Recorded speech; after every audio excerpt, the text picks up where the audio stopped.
When Emma Chen spilled Cabernet across Dante Moretti's $15,000 suit, she didn't just stain Italian wool, she signed a contract written in blood, desperation, and lies. 24 hours later, she'd become his wife. Not because she loved him, not because she wanted to, but because monsters don't ask permission. They make offers you can't survive refusing. And the most terrifying part? She was starting to think the real danger wasn't the deal. It was what happened when she stopped pretending to hate him. If you're watching from anywhere in the world, drop your city in the comments below. I want to see how far this story travels. Hit that like button and stick around until the very end. Trust me, you'll want to know how this ends. Mbugkik. Emma's fingers ached. Not the dull throb of tired muscles, the kind of ache that came from gripping things too hard for too long. The silver tray, the fake smile, the last thread of composure holding her together while she moved through the Sinclair estate like she was made of air. She wasn't supposed to be here. Not among crystal chandeliers that cost more than her mother's medical bills. Not balancing champagne flutes for people who wouldn't remember her face 5 seconds after she refilled their glasses. Not wearing this ridiculous black dress uniform that pinched at the waist and made her feel like a prop in someone else's fantasy. But here she was. Because rent didn't care about dignity. Because hospital bills didn't negotiate.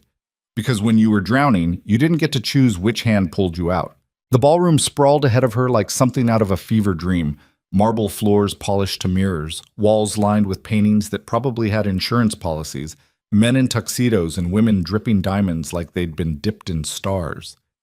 The air smelled like expensive perfume and old money, and Emma hated every molecule of it. She wove between clusters of conversation, offering champagne with the kind of invisible efficiency that rich people mistook for contentment. A woman with a face stretched tight by surgery waved her off without looking. A man in his 60s grabbed a glass and let his fingers linger too long against hers. Emma pulled back, jaw tight, and kept moving. 4 more hours. You can survive 4 more hours. Her phone had buzzed twice in her pocket. She didn't need to check it to know what it said. Her mother's nurse. Another update. Another reminder that time was running out faster than Emma could hustle tips and double shifts. Stage 4 didn't wait for anyone. She rounded a corner near the grand staircase and nearly collided with another server, Marcus, one of the few people here who actually spoke to her like she was human. "You look like hell," he muttered, balancing his own tray. "Thanks. You're a real confidence boost." "I'm serious, Em. When's the last time you slept?" She didn't answer, couldn't remember. "They're working you into the ground," Marcus said, quieter now. "You know that, right?" "Yeah, well..." Emma adjusted her grip on the tray. "Ground's gotta wait its turn." Marcus opened his mouth to argue, but someone called his name from across the room. He shot her a look, half concern, half resignation, and disappeared into the crowd. Emma exhaled slowly. "Just keep moving. Don't think. Don't feel. Just move." That's when the room changed. It was subtle at first, a shift in the air. Conversations didn't stop, but they softened, like everyone had collectively decided to lower their voices. Heads turned toward the entrance. Eyes tracked something, someone, moving through the crowd. Emma felt it before she saw him, a presence, heavy, magnetic, the kind that made people step aside without being asked. And then he was there. Dante Moretti. She'd heard the name whispered earlier in the kitchen, heard the servers trade nervous glances when his RSVP had been confirmed. Heard one of the senior staff say, "Don't stare, don't approach, don't even breathe wrong near that man." Emma hadn't asked why. Now she understood. He moved through the ballroom like a predator who'd learned to wear a suit. Tall. Taller than she expected, with dark hair swept back, sharp jawline, and eyes so black they swallowed light. He wasn't handsome in the soft, approachable way. He was handsome in the way a knife was handsome. Clean, precise, dangerous.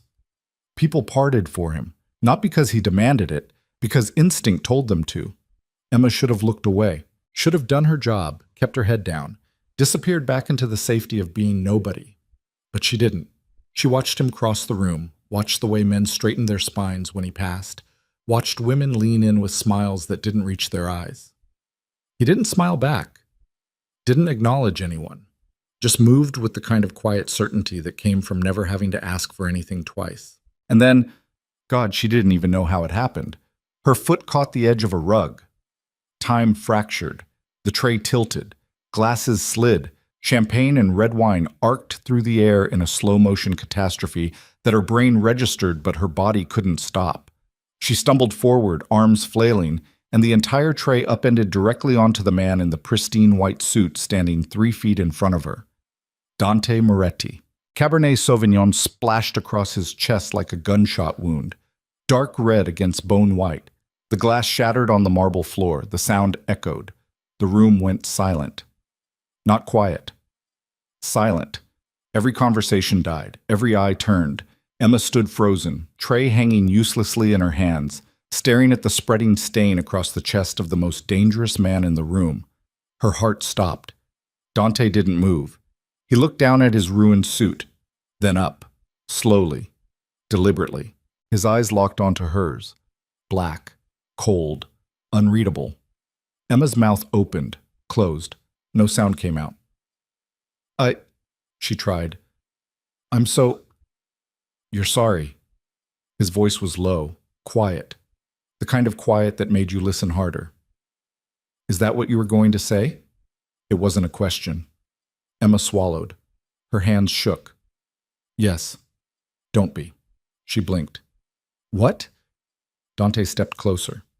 1 step. That's all it took. Suddenly the air between them felt thin, dangerous. I said don't be sorry. He tilted his head slightly, studying her like she was a problem he hadn't decided how to solve yet. Sorry is what people say when they're afraid. Are you afraid? She should have said yes, should have apologized again, begged forgiveness, done whatever it took to make this man look away. But something in his tone, something mocking, something that assumed she'd crumble, lit a spark she didn't know she still had. No, Emma said. A lie. But she said it anyway. Dante's expression didn't change, but something flickered behind his eyes. Amusement, maybe. Or curiosity. Interesting, he murmured. Someone rushed forward, an older man in an expensive suit, face red with panic. Mr. Moretti, I'm so incredibly sorry. We'll have her removed immediately. This is completely unacceptable. Dante raised one hand. The man stopped mid-sentence like he'd hit a wall. Leave us, Dante said. But sir, now. The man retreated, fast. The crowd lingered, pretending not to watch while absolutely watching. Dante ignored them. His focus stayed locked on Emma. What's your name? He asked. Emma. Her voice came out steadier than she felt. Emma Chen. Emma Chen. He repeated it slowly like he was testing the weight of it. You work here. Tonight, yes. You don't sound like you want to be here. I don't. Then why are you? The question landed harder than it should have. Emma felt her throat tighten, felt the exhaustion, the fear, the desperation she'd been shoving down for months rise up all at once. Because I don't have a choice, she said. Dante studied her for a long moment. Then he reached into his jacket, still dripping wine, and pulled out a handkerchief. He didn't use it, just held it. Everyone has a choice, Emma Chen, he said quietly. Some are just worse than others. He handed her the handkerchief. She stared at it. I don't... Your hands are shaking. They were.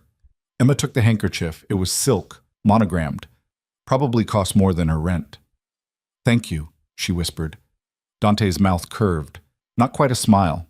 Something darker. Don't thank me yet. And then he turned and walked away, just like that. The crowd swallowed him whole, and Emma stood there in the wreckage of broken glass and spilled wine, holding a stranger's handkerchief, trying to understand what the hell had just happened. Marcus appeared at her elbow. Holy shit, Em. Yeah. Do you know who that was? Dante Moretti. Do you know who Dante Moretti is? Emma looked at him. Should I? Marcus grabbed her arm and pulled her toward the service hallway, away from the stairs. Once they were out of sight, he lowered his voice. He's not just rich, Emma. He's... Marcus hesitated. Look, people don't talk about it openly, but everyone knows. Moretti doesn't just run businesses.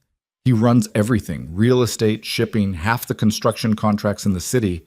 And the stuff that doesn't show up on paper, that's where the real power is. Emma's stomach twisted. You're saying he's...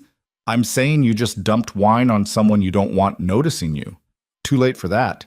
Yeah, no kidding. Marcus ran a hand through his hair. Just be careful, okay? Guys like that don't forget. Emma nodded, but her mind was somewhere else, still replaying the way Dante had looked at her. Not with anger, not with disgust, with interest. And that scared her more than anything. The rest of the night blurred together. Emma finished her shift on autopilot, cleaned up broken glass, avoided eye contact, and counted down the minutes until she could leave. By the time she stepped outside into the cold night air, her legs felt like they might give out. She pulled her phone from her pocket. 3 missed calls.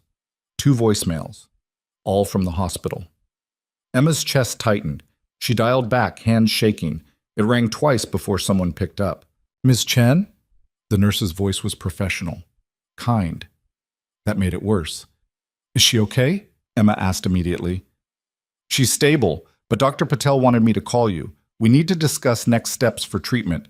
There's a new clinical trial, but the costs... How much? A pause. The first round is 80,000. That's just a start. The number hit her like a fist. 80,000. Emma closed her eyes, felt the world tilt. Ms. Chen? I'm here? I know this is overwhelming, but if you can find a way, I'll find a way, Emma said. I have to. She hung up before the nurse could say anything else. Stood there on the sidewalk, breathing cold air that burned her lungs, staring at nothing. $80,000. She had $900 in her checking account, another $200 in tips hidden in her apartment, a maxed-out credit card, and a landlord who'd already threatened eviction. I'll find a way. The words tasted like ash. She started walking. Didn't know where. Just walked. Her mother's face floated up in her mind, smiling, laughing, back when things were different, back before the diagnosis, before the chemo, before everything turned into a countdown. Emma couldn't stop. I'll find a way. She had to, even if she didn't know how. Emma didn't sleep that night. She lay in her shoebox apartment, staring at the ceiling, running numbers in her head that didn't add up, no matter how many times she rearranged them. By the time the sun came up, she'd made approximately 0 progress and consumed an entire pot of coffee. Her phone rang at 9 a.m. Unknown number. Emma almost didn't answer, but something, instinct, desperation, stupidity, made her pick up. Hello? Emma Chen? The voice was smooth, professional, male. Who's asking? My name is Vincent. I work for Mr. Moretti. He'd like to speak with you. Emma sat up. What?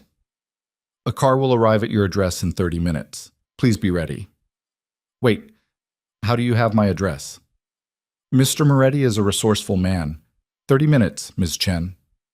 The line went dead.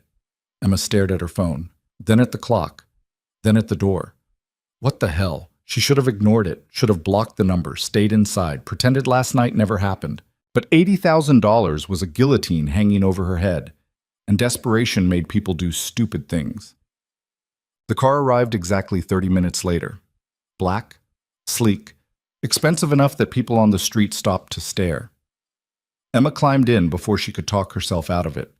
The driver didn't speak, just pulled into traffic and drove. They headed downtown, toward the part of the city where buildings scraped clouds and mortals feared to tread. The car stopped in front of a high-rise that looked like it had been designed by someone who thought subtlety was for cowards. Top floor, the driver said. First words he'd spoken. Emma got out. The lobby was all marble and glass, and the kind of silence that came from spaces too expensive for normal human noise. A receptionist directed her to a private elevator. No buttons, just a smooth ride up that made her ears pop. When the doors opened, she stepped into a penthouse that shouldn't have existed. Floor-to-ceiling windows overlooked the entire city. Furniture that looked like it belonged in a museum. Art on the walls that Emma was pretty sure she'd seen in textbooks. And standing by the window, hands in his pockets, dressed in charcoal gray like he'd stepped out of a magazine, was Dante Moretti. He turned when she entered. Emma Chen, he said. You came. You didn't really give me a choice. There's always a choice. He gestured to a chair near a glass table. Sit. Emma didn't move. Why am I here? Dante smiled, thin, sharp. Because you need something, and I have a proposition. I don't. Your mother, Dante interrupted. Stage 4 cancer. St. Catherine's Hospital. Dr. Patel's trying to get her into a clinical trial, but you can't afford it. He tilted his head. Did I miss anything? Emma's blood went cold. How? I told you, I'm resourceful. You had me investigated. Of course I did. That's insane. That's thorough. Dante moved closer, not threatening, just present. You're drowning, Emma. I can see it. You work 3 jobs, you haven't slept in weeks, and you're about 5 minutes away from collapsing. So let me save us both some time. I'm going to make you an offer, and you're going to say yes. Emma's hands curled into fists. You don't know me. I know enough. He stopped a few feet away, close enough that she could see the gold flecks in his dark eyes. I know you spilled wine on me last night and didn't run. I know you looked me in the eye and lied when I asked if you were afraid. I know you're the kind of stubborn that doesn't quit even when quitting is the smart move. He paused. And I know you'll do anything to save your mother. The last words landed like a blade. Emma's throat tightened. What do you want? Dante reached into his jacket and pulled out a single sheet of paper, folded, crisp. He set it on the table between them. I want you to marry me. Silence. Emma stared at him, then at the paper, then back at him. What? It's simple, Dante said, voice calm. A contract marriage. 2 years. You'll live here. Play the role of my wife in public. Attend events. Smile for cameras. Be the perfect partner. You're insane. I'm practical. He gestured to the paper. In exchange, I'll pay for your mother's treatment. All of it. Clinical trial, surgery, recovery, aftercare, whatever she needs. Your debts will be cleared. You'll have a salary, a place to live, and access to resources you couldn't dream of. Emma's mind reeled. Why would you see? My reasons are my own. That's not an answer. Dante's expression didn't change. It's the only one you'll get. Emma looked at the contract, at the man offering it, at the impossible choice being laid at her feet. This is insane, she whispered. Yes. You don't even know me. I know enough. What if I say no? Dante shrugged. Then you leave. Go back to your life. Try to find $80,000 somewhere else. He met her eyes. But we both know you won't find it in time. The truth of it hit her like cold water. He was right. She was out of options, out of time, out of everything except desperation. Emma picked up the paper, unfolded it. Her hands shook. The contract was typed. Professional, terrifyingly detailed. Duration, 2 years from date of signing. Residence, shared primary residence at address listed above. Public appearances. Mandatory as required. Compensation. All medical expenses for Helen Chen covered in full. Personal salary of $10,000 per month. Debts cleared upon signing. Termination clause. Early termination results in forfeiture of all financial benefits and immediate repayment of medical expenses incurred. Emma's vision blurred. It was a cage made of gold, but it was also her mother's life. 2 years, she said quietly. 2 years. And then? And then you're free. Emma looked up. Met Dante's eyes. Searched for something. Humanity. Hesitation. Anything that would tell her this wasn't real. She found nothing. Just cold calculation. I need time to think, she said. You have until tonight. That's not tonight, Emma. Dante's voice dropped. Your mother's next treatment window closes in 72 hours. You don't have time to think. You have time to decide. Emma's chest tightened. She hated him. Hated that he was right. Hated that she was standing here, holding a contract that would chain her to a stranger and seriously considering it. But she thought of her mother. Pale, weak, smiling even when it hurt. I'll find a way. This was the way. Horrible. Impossible. Terrifying. But it was a way. If I do this, Emma said slowly, I need to know one thing. Ask. Do you plan to hurt me? Dante didn't answer immediately. He studied her, really looked at her, like he was seeing something he hadn't expected. No, he said finally. I don't plan to hurt you. That's not the same as promising you won't. His mouth curved, almost a smile. No, it's not. Emma folded the contract, held it against her chest. I'll give you my answer tonight. Dante nodded once. Vincent will be waiting. He turned back to the window. Dismissal. Emma walked to the elevator, stepped inside, the doors closed, and as the floor dropped out beneath her, she realized she'd already made her choice. She just hadn't admitted it yet. Emma returned to her apartment in a daze, sat on her bed, stared at the contract. Her phone buzzed. A text from the hospital. Her mother was asking for her. Emma closed her eyes, thought about the last time she'd seen her mom smile, really smile. Thought about the way her mother used to braid her hair before school. Thought about Sunday mornings and terrible pancakes and laughter that felt like sunlight. Thought about losing all of it. She opened her eyes, picked up a pen, and signed her name at the bottom of the contract. The car came for her at 8. Emma climbed in wearing the same jeans and jacket she'd worn that morning. She didn't have anything else. Didn't matter. This wasn't about her. Vincent met her in the lobby, older, professional. He looked at her like she was a problem he'd been hired to manage. Ms. Chen, he said, this way. He led her back to the penthouse. Dante was waiting, same spot by the window, same unreadable expression. Emma walked forward and set the signed contract on the table. I have conditions, she said. Dante raised an eyebrow. Do you? Yes. Emma's voice was steadier now. I want to see my mother whenever I want. No restrictions. And I want her transferred to the best facility you can find. Private room, best doctors. Done. I'm not finished. Emma stepped closer. This is a contract, a performance. I'll play your wife in public. But in private, you don't own me. I'm not your property. I'm not your decoration. And if you ever try to make me feel like I am, the deal's off. Dante studied her. Then, slowly, he smiled. A real smile this time. Dangerous and amused and something else she couldn't name. You have fire, he said quietly. I like that. I don't care what you like. Liar. Emma's jaw tightened. Dante picked up the contract, glanced at her signature. Welcome to your new life, Mrs. Moretti. The name hit her like a brand. Emma swallowed. No going back now. Dante extended his hand. Shall we begin? Emma looked at his hand, at the man who'd just bought 2 years of her life, at the devil she'd made a deal with. She took his hand and sealed her fate. The penthouse became Emma's prison 3 hours after she signed the contract. Not literally. The doors weren't locked. She could leave whenever she wanted, technically. But the moment Vincent led her through the massive double doors and gestured to the guest wing like he was showing her a museum exhibit, Emma understood the truth. This wasn't a home. It was a stage, and she was the newest prop. Your rooms, Vincent said, pushing open a door to reveal a bedroom bigger than her entire apartment. King-sized bed, walk-in closet, bathroom with a tub that could fit 3 people, windows overlooking the city like she owned it. She didn't. Emma stepped inside. The air smelled like expensive candles and nothing else. No life, no history, just Kong space waiting to be filled.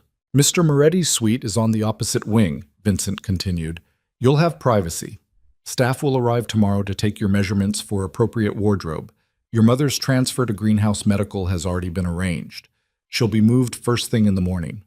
Emma turned. That fast? Mr. Moretti doesn't wait. Yeah, I'm getting that. Vincent's expression didn't change. Dinner is at 8. Mr. Moretti expects you to join him. And if I don't, then you'll be hungry. He left before she could respond.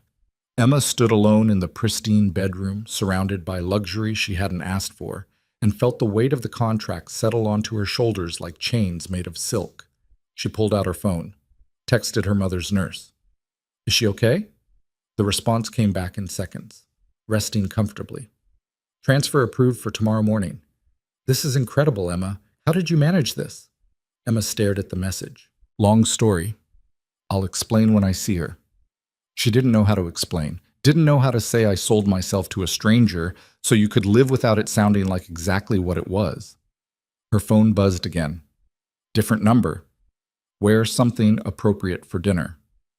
DM Emma's jaw tightened. She typed back, I don't have anything appropriate. 3 dots appeared, disappeared, appeared again. Closet, second door, everything's been handled.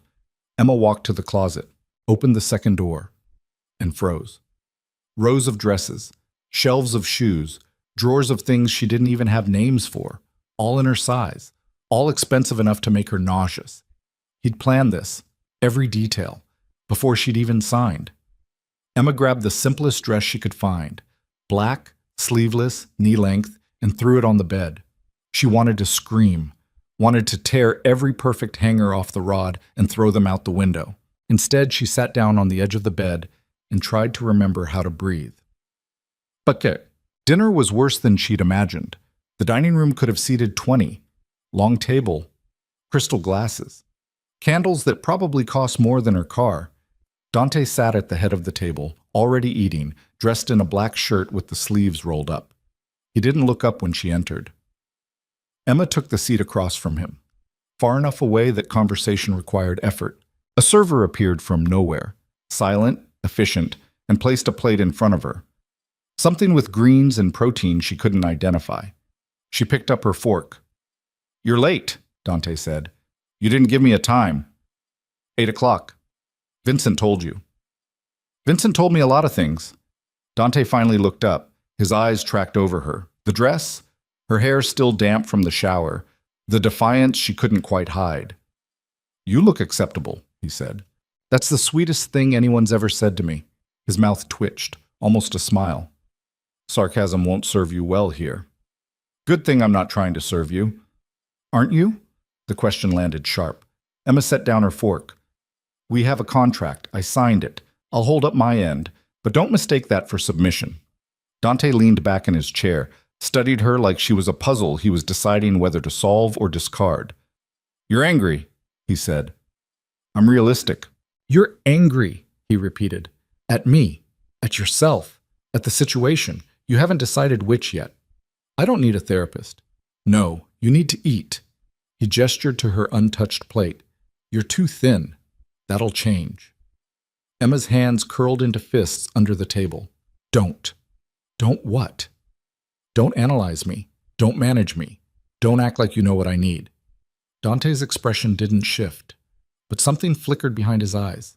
Amusement, maybe, or challenge. "Eat, Emma. I'm not hungry." "Eat anyway." "You can't order me to." "I can." His voice stayed calm, quiet, terrifying in its certainty. "That's what you agreed to, public and private. You're my wife now. And my wife doesn't starve herself because she's too stubborn to admit she's running on empty." Emma's throat tightened. She hated that he was right. Hated that she hadn't eaten since yesterday. Hated that her hands were shaking and her head felt light and her body was screaming for fuel she couldn't afford to accept. She picked up the fork, took a bite. It tasted like ash and defeat. Dante watched her. Didn't say anything. Just watched. Emma forced down another bite. Then another. The silence stretched. Finally, Dante spoke. "There's an event Friday night, charity gala. You'll attend with me." "That's in 3 days." "Yes." "I don't know how to—" "You'll learn." Emma set down her fork. "You keep saying that like it's simple." "It is simple. Smile. Stand next to me. Don't embarrass yourself for me. That's the extent of your responsibilities. And if I refuse?" Dante's gaze sharpened. "Then your mother's treatment stops. Your salary disappears, and you go back to whatever hole you crawled out of." He paused. "But you won't refuse." "You sound awfully sure." "I am." He stood. "Because you're not stupid, and you know exactly what's at stake." He walked out of the room, left Emma sitting alone at the long table, surrounded by candles and crystal and the suffocating weight of her own choices. She didn't finish the meal. Just sat there until the server came to clear the plates, silent and efficient, like Emma's misery was part of the decor. He chats. The next morning, Emma woke to her phone ringing. She grabbed it without looking. "Hello?" "Emma." Her mother's voice, weak but warm. "Sweetheart." Emma sat up too fast. "Mom, are you okay?" "I'm fine. Better than fine. They moved me this morning. Emma, this place..." Her mother's voice cracked. How did you afford this? Emma's chest tightened. I found a way. What way? It doesn't matter. You're safe. That's all that matters. Emma, Mom, please, just trust me. A pause. Long enough that Emma thought the call had dropped. Then, you didn't do anything dangerous, did you? Emma closed her eyes. No. Another lie. Okay, her mother said quietly. Okay, I trust you. The words felt like knives. They talked for another 10 minutes about the new room, the nurses, the upcoming treatment schedule. Her mother sounded hopeful, alive. Emma hung up and stared at the ceiling. Worth it, she told herself. This is worth it. She almost believed it. The rest of the week passed in a blur of preparations Emma didn't ask for and didn't want. A stylist arrived Tuesday morning. Older woman named Margot with sharp eyes and sharper opinions. She walked Emma through the closet like a general inspecting troops, pulling dresses and discarding them with brutal efficiency. Too modest, too bold, wrong color for your skin tone. Emma stood in the center of the room in her underwear, feeling like livestock at auction. Can I have an opinion? She asked. Margot glanced at her. Do you have fashion experience? No. Then no. She pulled a deep blue gown from the rack. This. Friday night. Don't argue. Emma didn't. A makeup artist came Wednesday, taught her contouring, highlighting, techniques that felt like war paint. Emma watched herself transform in the mirror, cheekbones sharper, eyes bigger, lips fuller. She looked like someone else, someone who belonged in Dante's world. She hated it. Thursday, Vincent drilled her on etiquette, how to stand, how to hold a glass, how to smile without looking genuine. Mr. Moretti's reputation is built on control, Vincent said. You are an extension of that control. Any crack in the facade reflects on him. So I'm a prop. You're a partner. There's a difference. Is there? Vincent's expression didn't change. You'll find out Friday. Friday arrived like an execution date. Emma spent the morning at the hospital with her mother. The new facility was everything Vincent had promised. Private room, attentive staff, equipment that looked like it belonged in a sci-fi movie. Her mother looked better. Color in her cheeks, brightness in her eyes. You look tired, sweetheart, her mother said, squeezing Emma's hand. I'm fine. You're lying. Emma managed to smile. I learned from the best. Her mother laughed. The sound filled the room, filled Emma's chest with something that felt almost like hope. I start the trial Monday, her mother said. Dr. Armand, he's the lead here. He thinks I'm a good candidate, strong enough. You've always been strong. So have you. Her mother's grip tightened. Whatever you did to make this happen, Emma, thank you. I know it wasn't easy. Emma's throat closed. I'd do anything for you, Mom. I know. That's what scares me. They sat in silence for a while, holding hands, pretending the world outside didn't exist. When Emma finally left, her mother was asleep, peaceful, pain-free. Emma cried in the car on the way back to the penthouse, silent, shaking. The driver didn't say a word. The gala started at 8. Emma spent 2 hours getting ready. Margot and the makeup artist returned, transforming her into something unrecognizable. The blue gown fit like it had been painted on. Heels that made her 3 inches taller. Hair swept up, elegant, exposing her neck. She looked in the mirror and saw a stranger. Perfect, Margot said. Mr. Moretti will be pleased. Emma didn't respond. Dante was waiting in the living room when she emerged. He wore a tuxedo like it was a second skin, black, tailored, expensive. He looked up when she entered. His expression didn't change, but his eyes did. They tracked over her slowly, thoroughly, like he was cataloging every detail. You clean up well, he said finally. So do you. He crossed the room, stopped in front of her, close enough that she could smell his cologne, something dark and woody that probably cost more than her old car. He reached into his pocket and pulled out a small box. What's that? Emma asked. Open it. She did. Inside was a ring, not the simple band from the contract signing. This was different. Diamond, massive, the kind of ring that made statements and broke budgets. Emma stared at it. I can't wear this. You will. Dante, it's part of the performance, Emma. People will look for it. If it's not there, they'll ask questions. He took the ring from the box and reached for her hand. Emma pulled back. I can do it myself. Let me. It wasn't a request. She extended her hand. Dante slid the ring onto her finger. His touch was warm, steady. The ring fit perfectly. Of course it did. There, he said quietly. Now you look like my wife. Emma looked down at the ring, at the weight of it, the glitter, the lie. Let's go, Dante said. We're already late. The gala was held at the Whitmore estate. Old money, older architecture, the kind of place that made you feel poor just walking through the doors. The ballroom was packed. Hundreds of people in tuxedos and gowns, champagne flowing, orchestra playing something classical Emma didn't recognize. Dante's hand settled on the small of her back as they entered. The touch sent a jolt through her. Not unpleasant. That was the problem. Smile, Dante murmured near her ear. You look terrified. I am terrified. Don't show it. Emma forced her mouth into something resembling a smile. People turned. Conversations paused. Eyes tracked them as they moved through the crowd. Dante introduced her to faces she'd never remember.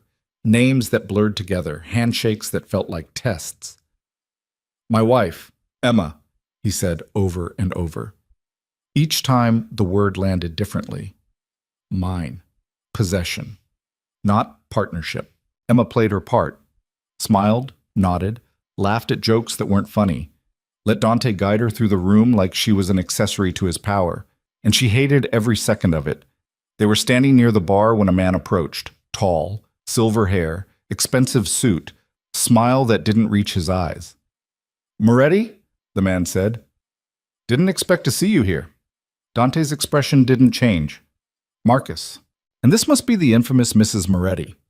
Marcus extended his hand to Emma. I've heard so much about you. Emma shook his hand. His grip lingered too long. All good things, I hope, she said. Of course. Marcus's smile widened. Though I have to admit I was surprised when I heard the news. Dante's always been so private. People change, Emma said. Do they? Marcus looked at Dante. I suppose we'll see. There was something under the words, a challenge, a threat. Dante's hand tightened on Emma's back. If you'll excuse us, Dante said. Cold. Final. He steered Emma away before Marcus could respond. Who was that? Emma asked once they were out of earshot. No one important. He didn't seem like no one. Dante stopped, turned to face her. You don't need to know everything about my world, Emma. Just your part in it. My part is standing next to you. That means I need to know who to watch out for. You watch out for everyone. His voice dropped. This isn't a fairy tale. These people aren't your friends. They're predators looking for weakness. And what am I? You're the weakness they'll try to exploit. The words hit harder than they should have. Emma stepped back. Thanks for the vote of confidence. I'm being realistic. You're being an asshole. Dante's jaw tightened. Watch your tone. Or what? You'll send me back. We both know you won't. Don't test me. Why not? That's what this whole thing is, isn't it? A test. You're watching to see if I'll break, if I'll embarrass you, if I'll prove I'm not good enough for your world. Emma, I'm not stupid, Dante. I know what this is. I know what I am to you. His eyes darkened. You don't know anything. Then tell me. No. Why not? Because you're not ready. Emma laughed, sharp, bitter. I'm not ready. That's rich. You dragged me into this. You don't get to decide when I'm ready for the truth. Dante stepped closer. You want the truth? Fine. You're here because you're useful, because I needed a wife and you needed money. That's it. Don't romanticize it. Don't make it more than it is. The words should have hurt, should have confirmed everything she'd feared. But Emma had spent the last week learning to read Dante's tells, the way his jaw tightened when he lied, the way his eyes shifted when he wanted to end a conversation. He was lying. She didn't know why, but she knew. You're a terrible liar, she said quietly. Dante's expression cracked. just for a second. Then the mask slammed back into place. "Let's go," he said. "We've been here long enough." But the ride home was silent. Dante stared out the window. Emma stared at her hands, at the ring catching streetlights. When they reached the penthouse, Dante headed straight for his wing without a word. Emma stood in the entryway, still wearing the gown, still feeling like someone else. She kicked off the heels, let them fall where they landed, walked to her room, peeled off the dress and left it in a heap on the floor, stood in front of the mirror in her underwear and saw herself again. Not the polished version Margot had created, just Emma, exhausted, angry, trapped. She climbed into bed and stared at the ceiling. Sleep didn't come. Around 2 a.m., she heard footsteps in the hallway, a knock on her door. Emma sat up. "What?" The door opened. Dante stood in the doorway, still in his tux pants and white shirt, untucked, sleeves rolled up, hair disheveled like he'd been running his hands through it. "We need to talk," he said. "It's 2 a.m. "I don't care." Emma pulled the blanket up. "About what?" Dante stepped inside, closed the door behind him. "Tonight," he said. "What you said. About being a test." "What about it?" "You were right." Emma blinked. "What?" Dante crossed the room, sat on the edge of her bed. Too close. Not close enough. "I've been watching you," he said, "waiting to see if you'd crack, if you'd run, if you'd prove that this was a mistake. And you haven't." He looked at her, really looked. "You're stronger than I thought." "Is that a compliment?" "It's a fact." Emma pulled her knees to her chest. "Why does that scare you?" Dante's expression shifted. "What makes you think it scares me?" "Because you wouldn't be here at 2 a.m. if it didn't." Silence. Dante ran a hand through his hair. "Marcus, the man from tonight, he's not just a business rival. He's dangerous." "How dangerous?" "The kind that doesn't forgive." "What did you do to him?" "I took something he wanted." "What?" "Control." Dante's voice went flat. 5 years ago, we were partners. He wanted to expand into territories I knew were unstable. I refused.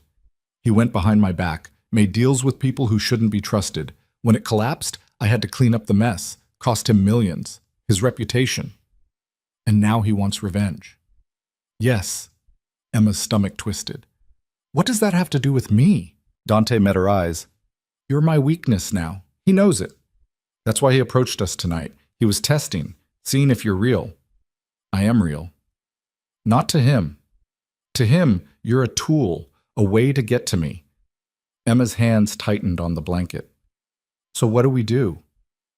"We make it convincing." "It already is." "No." Dante leaned closer. "It's not. We look like a contract, like business. We need to look like more." Emma's heart pounded. "What are you saying?" "I'm saying we need to sell this, really sell it. No more distance, no more separate wings. We need to look like a real marriage." "That wasn't the deal." "The deal changed. You can't just—" "I can." His voice was steel. "Because if Marcus thinks he can use you, he will. And I won't let that happen." Emma stared at him. "Why do you care?" "Because you're mine." The words hung between them, raw, possessive, dangerous. Emma's breath caught. "I'm not yours," she whispered. Dante's hand moved, cupped her jaw, tilted her face up. "Yes," he said quietly. "You are." And then he kissed her. Not gentle, not asking, claiming. Emma's mind went blank. Her body froze, then ignited. She should have pushed him away, should have remembered this was a contract, a performance, but his mouth was warm and demanding and tasted like whiskey and something darker she couldn't name. And she kissed him back, hands in his hair, pulling him closer, drowning in the heat of it. Dante's grip tightened. His other hand slid to her waist, pulled her against him. The blanket fell away. Emma's heart slammed against her ribs. This wasn't part of the deal. This wasn't... Dante pulled back, breathing hard, eyes dark, dangerous. "That," he said roughly, "is what convincing looks like." Then he stood, walked to the door, stopped, looked back. "Get some sleep, Emma. Tomorrow we start playing for real." He left. The door clicked shut. Emma sat frozen on the bed, heart racing, lips still burning. She touched her mouth, felt the ghost of him there, and realized with absolute terrifying clarity that the most dangerous thing about Dante Moretti wasn't his power. It was the way he made her forget she was supposed to hate him, the way he made her want to stay. Emma didn't sleep.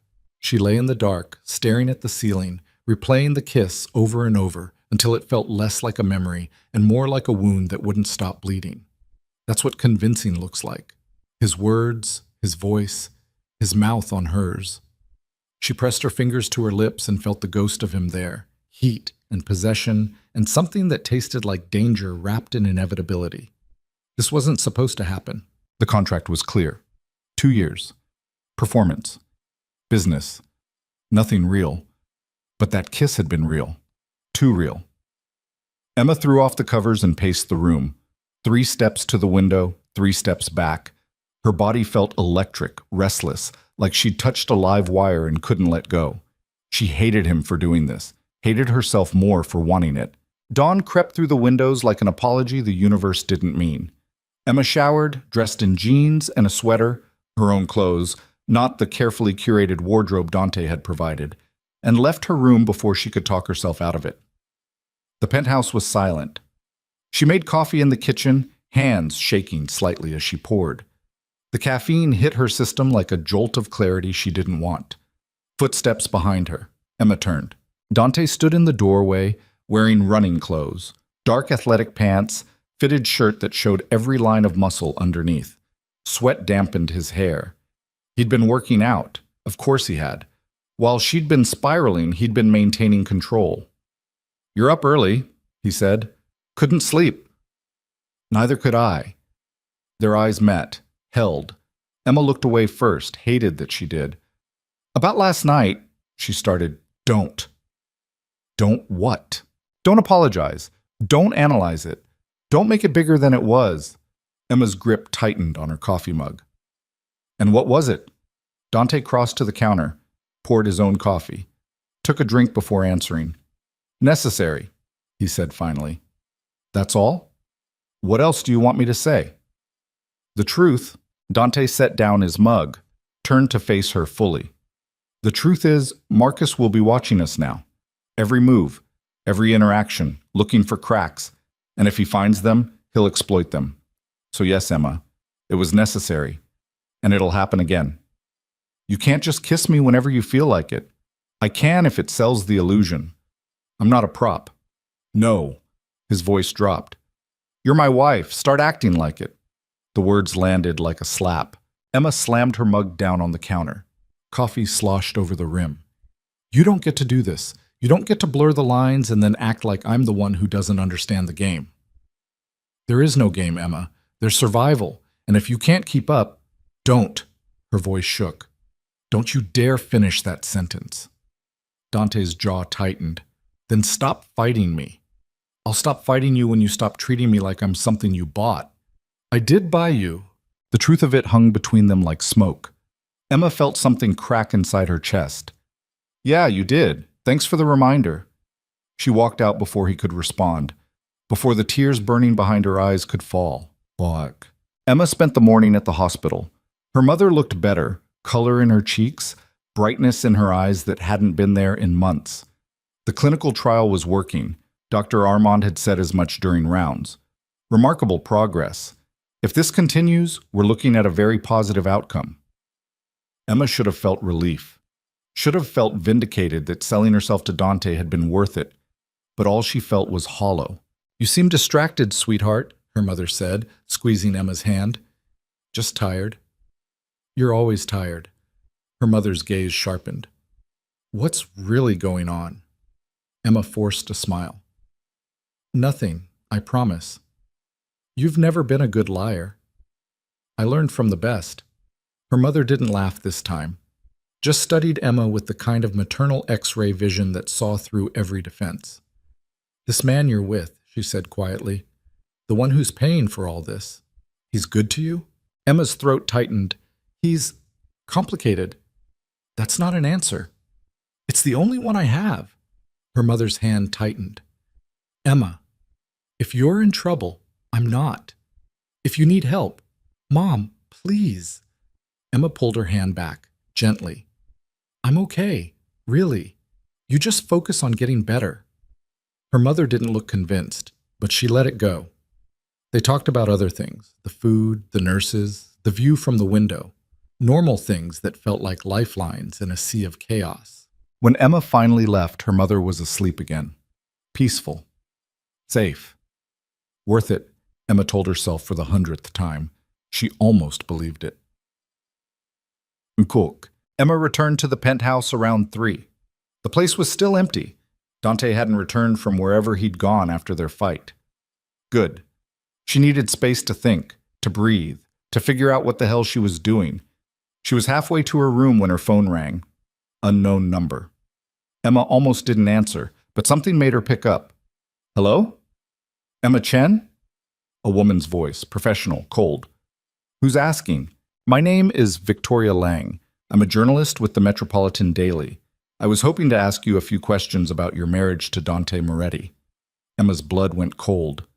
How did you get this number? I'm very good at my job. A pause. I know this is sudden, but I'm working on a piece about Mr. Moretti's business dealings, and your marriage came up in my research. The timeline is interesting. I don't know what you're talking about. You married him 6 days ago, but you only met him 8 days ago at the Sinclair estate, where you worked as a server. Victoria's voice was smooth, calculated. That's quite the whirlwind romance. Emma's hand started shaking. I'm not discussing my personal life with a stranger. Of course, but I thought you should know. I've been digging into Mr. Moretti's past relationships, or rather, his lack of them. In 15 years of public life, he's never been photographed with a romantic partner, never been linked to anyone seriously, and then suddenly he marries a woman he just met, a woman with significant medical debt and a dying mother. The words hit like bullets. I'm not judging, Ms. Chen. I'm just stating facts. Facts that will come out whether you talk to me or not. But if you give me your side of the story, at least you'll have some control over the narrative. Emma's mind raced. What do you want? The truth. Did Dante Moretti pay you to marry him? No. Are you sure? Because my sources suggest your sources are wrong. Emma's voice came out harder than she intended. I'm not talking to you. Don't call this number again. She hung up, stood there, shaking. The phone rang again immediately. Emma blocked the number, but the damage was done. Someone was digging. Someone knew. And if they went public with this, if they exposed the contract, the money, the arrangement, everything would collapse. The deal, her mother's treatment, Dante's reputation, all of it. Emma's legs gave out. She sat down hard on the couch, phone clutched in her hand. This can't be happening. The front door opened. Dante walked in, already pulling off his jacket. He stopped when he saw her face. What happened? Emma looked up. We have a problem, Roberts. Dante listened without interrupting. His expression didn't change as Emma recounted the phone call. Didn't shift when she repeated Victoria Lang's questions. Didn't crack when she finished with the terrified admission that someone was investigating them. When she was done, he pulled out his phone. Dialed. Vincent. I need everything you have on Victoria Lang. Metropolitan Daily. Journalist. Yes, now. He hung up, looked at Emma. Did you say anything incriminating? No. You're sure? Yes. Good. He sat down across from her. This was inevitable. Someone was always going to ask questions. Inevitable? Emma's voice pitched higher. Dante, if she publishes, she won't. You can't know that. Yes, I can. His voice was steel. Because Victoria Lang is smart. And smart journalists don't publish stories that'll get them sued into oblivion without ironclad proof. She said she had sources. Sources aren't proof. Speculation isn't proof. Unless someone gives her the actual contract, she has nothing. Emma's stomach dropped. The contract is locked in my safe. Only I have access. What about Vincent? Vincent is loyal. What about Marcus?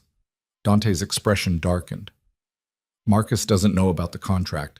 No one does except you, me, and Vincent. Then how did she? Because people talk, Emma. They see things. They make assumptions. Someone noticed you went from server to my wife in 48 hours and started asking questions. He leaned forward. But asking questions isn't the same as having answers. Emma wanted to believe him, wanted to trust that Dante had this under control, the way he seemed to have everything under control. But the fear wouldn't let go. "What do we do?" she asked. "We do exactly what we've been doing. We act like a real couple. We give them nothing to question." His eyes locked onto hers. "And you don't talk to journalists, ever, about anything." "I already said no." "Good. Keep saying no." Emma nodded, but her hands wouldn't stop shaking. Dante noticed. He reached across the space between them and covered her hands with his. His touch was warm, steady, anchoring. "Hey," he said quietly. "Look at me." Emma did. "I won't let anything happen to you," Dante said. "Or your mother. That's a promise." "You can't promise that." "I just did." Emma wanted to argue, wanted to point out that promises from men like Dante Moretti meant nothing in a world built on contracts and leverage. But the way he was looking at her, intense, focused, like she was the only thing that mattered, made her want to believe anyway. "Okay," she whispered. Dante's thumb brushed across her knuckles. Once. Twice. Then he pulled back, stood. "I have a meeting. Stay here. Don't answer the door. Don't answer calls from numbers you don't recognize." "Dante." "Promise me, Emma." She nodded. "I promise." He left, and Emma sat alone in the pristine penthouse, surrounded by luxury that felt more like a cage than ever before. The call came 3 hours later, not to Emma's phone. To the hospital. Dr. Armand's voice was tight when Emma answered. "Ms. Chen, we have a situation." Emma's heart stopped. "Is my mother—" "Your mother is fine, but we had an incident this afternoon. A woman claiming to be a family friend tried to gain access to your mother's room. When staff stopped her, she identified herself as a journalist." "No." "Victoria Lang," Emma said. "You know her? She called me this morning. I told her no comment." "Well, she's persistent." Dr. Armand's voice was grim.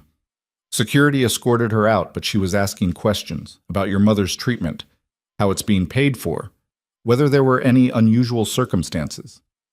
Emma's vision blurred. "What did you tell her?" "Nothing.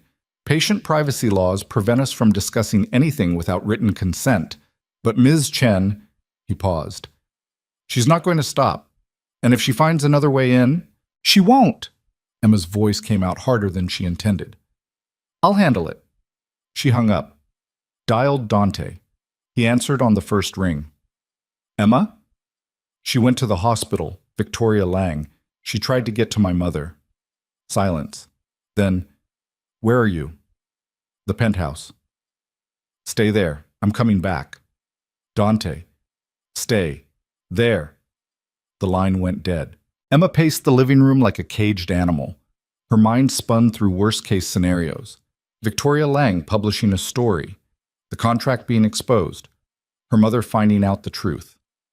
The door slammed open 20 minutes later. Dante stormed in, fury written across every line of his body. He wasn't alone. Vincent followed, carrying a tablet and looking grimmer than Emma had ever seen him. "Tell her," Dante said. Vincent looked at Emma. "Victoria Lang isn't just a journalist. She's Marcus Sullivan's goddaughter." The world tilted. "What?" Emma's voice came out strangled. "Marcus funded her journalism degree. Got her the job at the Metropolitan Daily. She's been his inside source for years, digging up dirt on his enemies, planting stories when he needs leverage." "So this isn't about a story," Emma said slowly. "This is about Marcus." "Yes." Dante's voice was ice. "He sent her to rattle you, to find proof, to tear apart everything we've built." Emma sank onto the couch. "Why?" "Because he knows the best way to destroy me is through you." Dante crouched in front of her. "He's been waiting for me to show weakness, and when I married you, when I gave him a target, he took it." "So what do we do?" "We give him nothing." Dante's hands gripped her knees. "No cracks, no breaks, no proof." "And if he finds the contract?" "He won't." But if he does, then we deal with it. Dante's voice softened. Together. Emma looked at him, at the determination in his eyes, the absolute certainty that they could survive this. She wanted to believe him. God, she wanted to believe him. But fear had teeth, and they were sinking deep. Inkchum. The story broke 48 hours later, not in the Metropolitan Daily, on a gossip blog. Emma woke to 17 missed calls and twice as many texts. She grabbed her phone with shaking hands and opened the first link someone had sent. Moretti's marriage, business or pleasure? Billionaire mogul Dante Moretti shocked the business world last week with his surprise marriage to Emma Chen, a former hospitality worker with no social connections and significant financial troubles. Sources close to the couple suggest the relationship may be less romantic fairy tale and more calculated business arrangement. Chen's mother is currently receiving treatment at the exclusive Greenhouse Medical Facility, treatment that costs upwards of $500,000. How does a woman working minimum wage afford that? Perhaps the same way she affords designer gowns and penthouse living. Some marriages are made in heaven, others are made in boardrooms. Emma couldn't breathe. The article was vicious, clever, just vague enough to avoid direct accusations, but damning enough to plant seeds. And it was everywhere.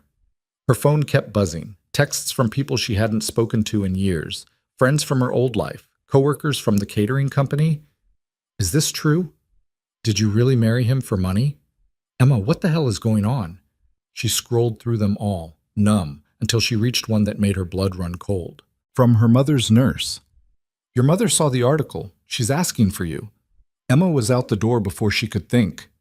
Grabbed her coat, her keys. Didn't tell anyone where she was going. The hospital was a 15-minute drive that felt like hours. She burst into her mother's room, breathless, terrified of what she'd find. Her mother was sitting up in bed, tablet in her lap. Article pulled up on the screen. She looked up when Emma entered. Tell me it's not true, her mother said quietly. Emma froze. Mom, tell me you didn't marry a stranger for money so you could pay for my treatment. The words hung in the air like a guillotine. Emma's throat closed. It's not that simple. Then explain it to me. I can't. Why not? Because, Emma's voice cracked. Because you'll hate me. Her mother's expression shattered. Emma, sweetheart, I could never hate you. You don't know what I did. So tell me. Emma sank into the chair beside the bed, pressed her hands to her face, felt tears she'd been holding back for days finally break through. You were dying, she whispered. The doctor said without the trial, you had maybe 6 months. I couldn't afford it. I couldn't afford anything. I was drowning, and I didn't know what to do. And then Dante offered me a way out. A contract marriage. Yes. For how long? 2 years. Her mother was quiet for a long moment. Then, do you love him? The question gutted Emma. I don't know, she admitted. I don't know what I feel. It was supposed to be fake, just a performance. But somewhere along the way, it started feeling real. And that terrifies me. Why? Because I don't trust it. I don't trust him. I don't trust myself. Emma looked up, eyes red. And now someone's trying to destroy us, and I don't know if we're strong enough to survive it. Her mother reached out, took Emma's hand. Listen to me, she said firmly. I didn't raise you to be a martyr. If you married this man to save my life, I understand. I'm not happy about it. I wish you'd talk to me first. But I understand. She squeezed Emma's hand. But if somewhere in all this mess you found something real, don't throw it away because you're afraid. What if it's not real? What if it's just the situation making me feel things that aren't there? Then you'll figure that out when the situation ends. But right now, you're in it. So fight for it. Or walk away. But don't just survive, Emma. You deserve more than that. Emma's tears fell harder. Her mother pulled her into a hug. And for the first time in days, Emma let herself break. She returned to the penthouse 3 hours later. Dante was waiting in the living room, pacing, phone in hand. He stopped when he saw her. Where the hell were you? Hospital. I called 12 times. I know. You can't just disappear, Emma. Not now, not when... He stopped, looked at her more closely. You've been crying. My mother saw the article. Dante's expression shifted. What did you tell her? The truth. All of it? Enough. Dante exhaled slowly, ran a hand through his hair. And? And she's not happy, but she understands. Emma dropped her coat on a chair. Someone's trying to destroy us, Dante, and I need to know if we're going to fight back or if we're just going to keep pretending until it all falls apart. We fight. How? By making Marcus regret ever coming after us. Dante's voice was cold, lethal. I've been playing defense. That ends now. What are you going to do? Whatever it takes. Emma looked at him. At the fury barely contained beneath his calm exterior. At the dangerous man she'd married without really knowing. I need you to promise me something, she said. What? That whatever you do, you don't cross a line you can't come back from. Dante stepped closer. I crossed that line the day I married you. Dante, no. He cupped her face, forced her to look at him. You want the truth? Here it is. I didn't marry you just because you were convenient. I married you because when you spilled wine on me and looked me in the eye without flinching, I saw something I haven't seen in 15 years. Someone who wasn't afraid of me. Someone who pushed back. His thumb brushed her cheek. And now Marcus wants to take that away. Wants to prove you're just another transaction. Just another piece on the board. Aren't I? No. His word was absolute. Not anymore. Emma's heart stuttered. When did that change? I don't know. Somewhere between the contract and the kiss. Somewhere between watching you fight me every step of the way and realizing I didn't want you to stop. His eyes searched hers. So yes, Emma, we're going to fight, and we're going to win, because I'm not giving you up. The words should have scared her, should have sent her running, but all Emma felt was heat, certainty, the terrifying realization that she didn't want to run anymore. She kissed him, not calculated, not for show, just need. Dante responded instantly, hands in her hair, mouth hungry, consuming. They stumbled backward, hit the wall. Emma gasped as his body pressed against hers, solid and overwhelming and exactly what she needed. Emma, he breathed against her mouth. Don't stop. If we do this, I know. There's no going back. I know. Dante pulled back just enough to meet her eyes. You're sure? No. Emma's hands fisted in his shirt. But I'm done pretending I don't want this. Something in Dante's expression cracked. The control. The distance. All of it. He kissed her again. Harder. Deeper. And Emma let herself fall. Tikat. They made it to his room. Barely. Clothes hit the floor, hands explored, boundaries dissolved. Emma had never felt more alive, more terrified, more certain that this was either the best decision she'd ever made or the worst. Maybe both. Afterward, they lay tangled in sheets that cost more than her old apartment's rent. Dante's arm was around her, her head on his chest, their breathing slowly returning to normal. That was... Emma started. Don't. Dante's voice was rough. Don't analyze it. I was going to say intense. It was necessary. Emma lifted her head, looked at him. Is that all it was? Dante met her eyes, and for the first time she saw the truth there. No, he admitted. It wasn't. Emma's heart clenched. She should have asked what it meant, should have demanded clarity, but she was too afraid of the answer, so she just settled back against his chest and let the silence speak for both of them. Emma woke to her phone ringing. 3:47 a.m. Unknown number. She grabbed it instinctively, still half asleep. Hello? Emma Chen? A man's voice. Unfamiliar, cold. Who is this?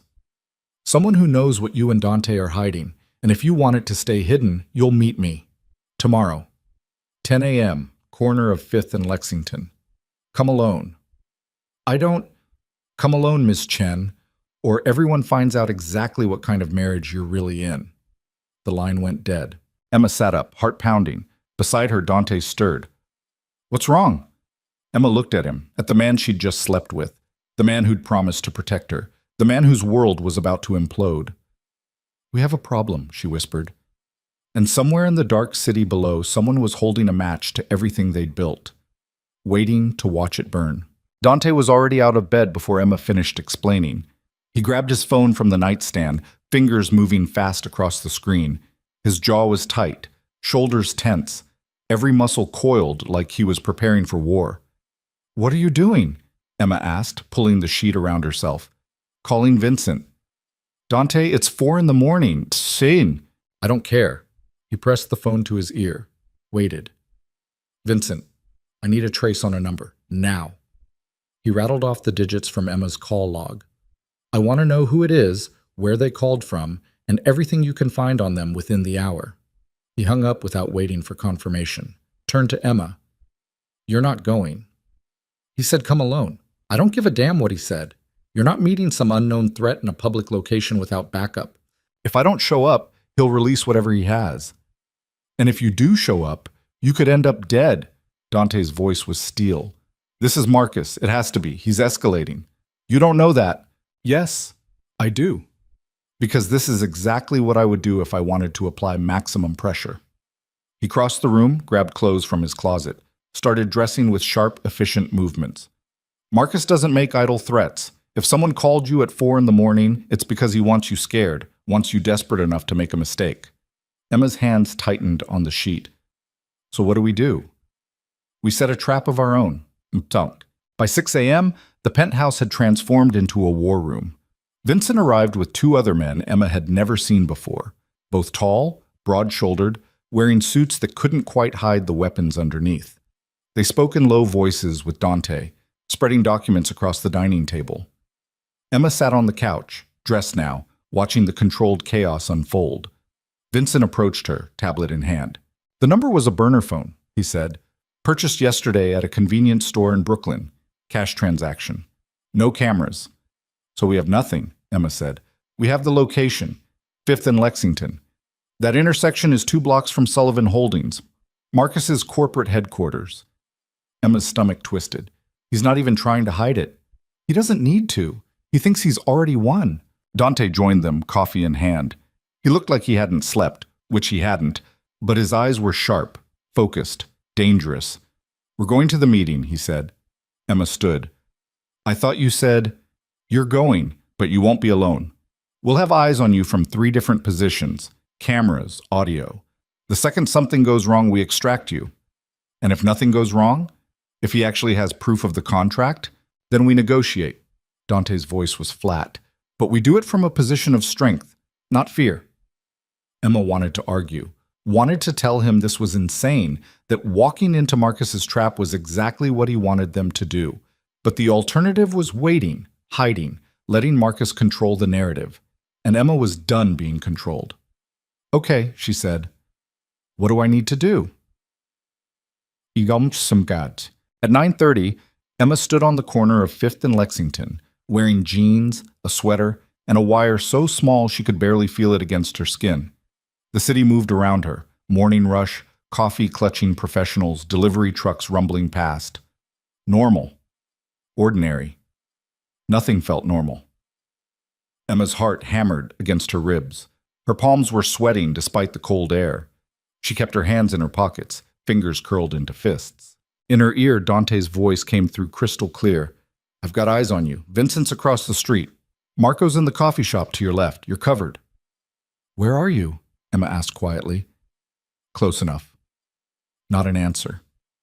Emma scanned the intersection, looking for threats, for Marcus, for whoever had called her at 4 in the morning with a voice like gravel and threats. A black sedan pulled up to the curb. The back door opened. A man stepped out. Not Marcus. Someone else. Younger. Maybe 40. Expensive suit, cold eyes. He looked at Emma like she was a problem he'd been hired to solve. "Emma Chen," he said. Not a question.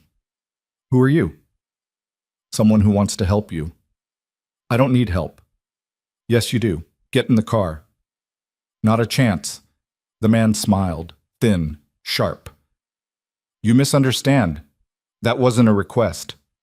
2 more men emerged from the sedan, bigger, less polished. Emma's blood went cold. In her ear, Dante's voice exploded. "Emma, walk away. Now." She took a step back. One of the men moved forward, fast. Emma ran. Not away from the intersection, toward the coffee shop where Marco was stationed. Her legs pumped. Adrenaline flooded her system. She heard footsteps behind her. Shouts. She burst through the coffee shop door. Marco was already moving. He grabbed her arm, pulled her behind the counter. The barista screamed. The two men from the sedan crashed through the door. Marco stepped between them and Emma, hand reaching inside his jacket. "I wouldn't," one of the men said. He lifted his jacket just enough to show his own weapon. "We just want to talk." "Looks more like kidnapping," Marco said. "Looks can be deceiving." Outside, tires screeched. Emma turned. Through the window, she saw another car, sleek, black, familiar, slammed to a stop in the middle of the intersection. The door flew open. Dante stepped out, and the world tilted. He didn't look like the controlled businessman she'd married. He looked like violence barely leashed, fury in human form. He crossed the street with purpose. The two men in the coffee shop saw him coming. Their confidence cracked. Dante pushed through the door. Silence fell.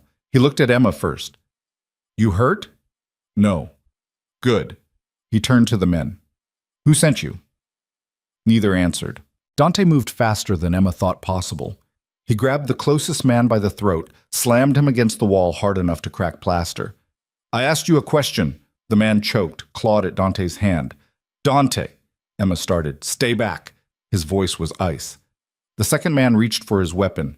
Marco had his out first. "Don't!" Everything froze. Dante tightened his grip. "Last chance. Who sent you?" The man's face was turning purple. "Sullivan?" Dante released him. The man collapsed, gasping. "Get out," Dante said quietly. "Tell Marcus if he wants me, he comes himself. He doesn't send errand boys to threaten my wife." The men scrambled for the door. Left. The sedan peeled away from the curb, silence. The barista was crying. Other customers had their phones out, recording. "We need to go," Vincent's voice said through Emma's earpiece. "Now." Dante grabbed Emma's hand. "With me." They were out the door before she could process what had just happened. The car ride back was silent. Dante's hand was still wrapped around Emma's. His grip was tight enough to hurt. She didn't pull away. When they reached the penthouse, Dante didn't let go until they were inside with the door locked behind them. Then he turned on her. "What the hell were you thinking?" Emma blinked. "What?" "Running toward the coffee shop instead of away. You could have been shot, grabbed, hurt." "I was trying to get to Marco." "How?" "Marco's job is to protect you, not the other way around. You don't run toward danger, Emma. You run away from it." "I panicked." "Exactly. You panicked and made yourself a target." Dante's voice was rising, losing control. "Do you have any idea what could have happened? What they could have done to you?" "I'm fine." "You're not fine. None of this is fine." He turned away, hands in his hair. "Marcus just sent men to grab you off the street in broad daylight. Do you understand what that means?" Emma's legs felt weak. She sat down hard on the couch.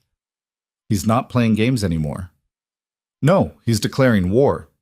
Dante turned back to her. "And you're the target. So what do we do?" "I end this." The way he said it made Emma's blood run cold.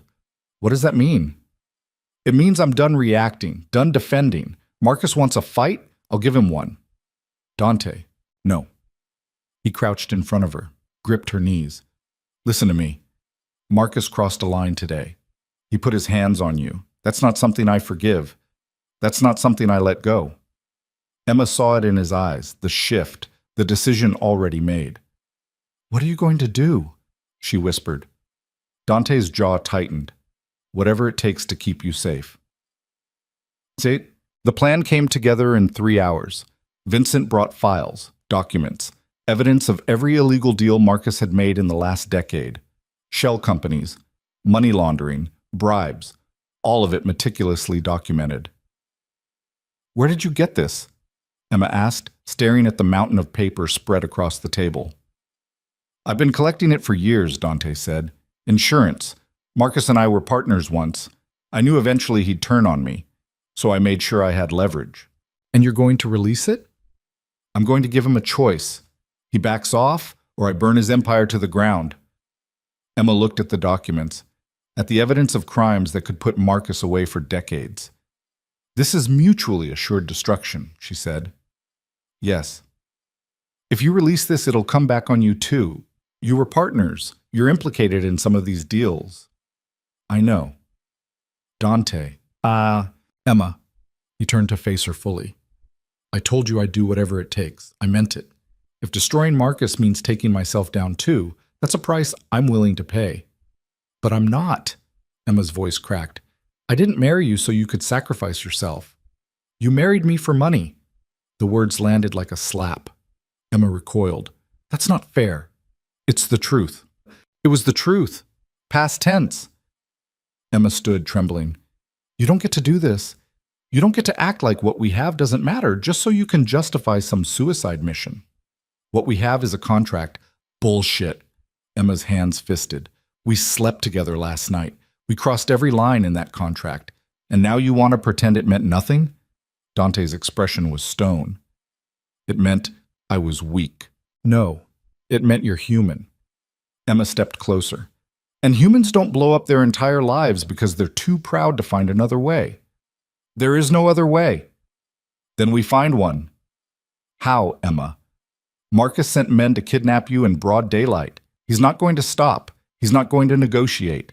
The only language he understands is power, and the only power I have is the ability to destroy him. At the cost of destroying yourself. Yes. Emma felt tears burn her eyes. I can't lose you. The words hung in the air, raw, honest, terrifying. Dante's mask cracked. Just for a second. She saw the man underneath, the one who was just as scared as she was. You won't lose me, he said quietly. You can't promise that. I can try. Vincent cleared his throat. Both of them turned. We have another problem, Vincent said. He held up his tablet. Victoria Lang just published a follow-up article. With photos. Emma's stomach dropped. Photos of what? Vincent turned the screen. Emma's face went white. The photos were from this morning. Outside the coffee shop. Dante slamming the man against the wall. Marco with his weapon drawn. Emma's terrified expression. The headline read, Moretti's marriage turns violent. Wife caught in dangerous altercation. No, Emma breathed. The article was worse than the photos. It painted Dante as a violent criminal, Emma as either a victim or a co-conspirator. Every word was carefully chosen to suggest danger, instability, illegality, and it was trending. 20,000 shares in the first hour, Vincent said grimly. Every major outlet is picking it up. Dante's phone started ringing. He looked at the screen, ignored it. It rang again and again. You need to answer, Vincent said. Dante picked up. What? Emma couldn't hear the other side of the conversation, but she watched Dante's expression harden with each passing second. Understood, he said finally. I'll handle it. He hung up, looked at Emma. That was my lawyer. The board is calling an emergency meeting. They want me to step down as CEO pending an investigation into the altercation. Emma felt the room spin. They can't do that. They can, and they will, unless I give them a reason not to. What reason? The truth about Marcus, about what he's been doing, about why he's targeting us. Dante's voice was flat. I go public with everything, release the documents, burn it all down, and destroy yourself in the process. Yes. Emma's mind raced. There had to be another way, something they weren't seeing. What if we flip it? She said suddenly. Dante frowned. What? What if instead of releasing the documents, we give them to Marcus? Tell him we have them. Tell him we'll release them unless he backs off. That's what I'm planning to do. No, you're planning to release them regardless. I'm saying we negotiate. We use the threat, not the action. Vincent shook his head. Marcus won't believe it. He'll call the bluff. Then we prove it's not a bluff. We give him something small, one document, one transaction, enough to show we're serious. Dante studied her. And if he still doesn't back down? Then you release everything. But at least we tried. Silence. Dante looked at Vincent. Could it work? Maybe. If Marcus believes you're willing to go down with him. Vincent paused. But he'd need to hear it from you, face to face. Then that's what we'll do. Dante pulled out his phone, started typing. I'll arrange a meeting. Tonight. Neutral location. Emma grabbed his arm. I'm coming with you. Absolutely not. He's targeting me, Dante. I have a right to be there. And I have a responsibility to keep you safe. You're not walking into a room with Marcus. You don't get to make that decision. Yes, I do. I'm your husband. In a contract marriage, not a dictatorship. Dante's eyes flashed. Emma. No? You don't get to shut me out. Not after everything. Not after last night. Not after telling me we're in this together. Her voice shook. If you're going to confront Marcus, I'm going with you. End of discussion. They stared at each other, neither backing down. Finally, Dante exhaled. Fine, but you stay behind me. You don't speak unless I tell you to. And at the first sign of danger, you run. Understood? Understood. I mean it, Emma. If things go wrong, they won't. If they do, you run.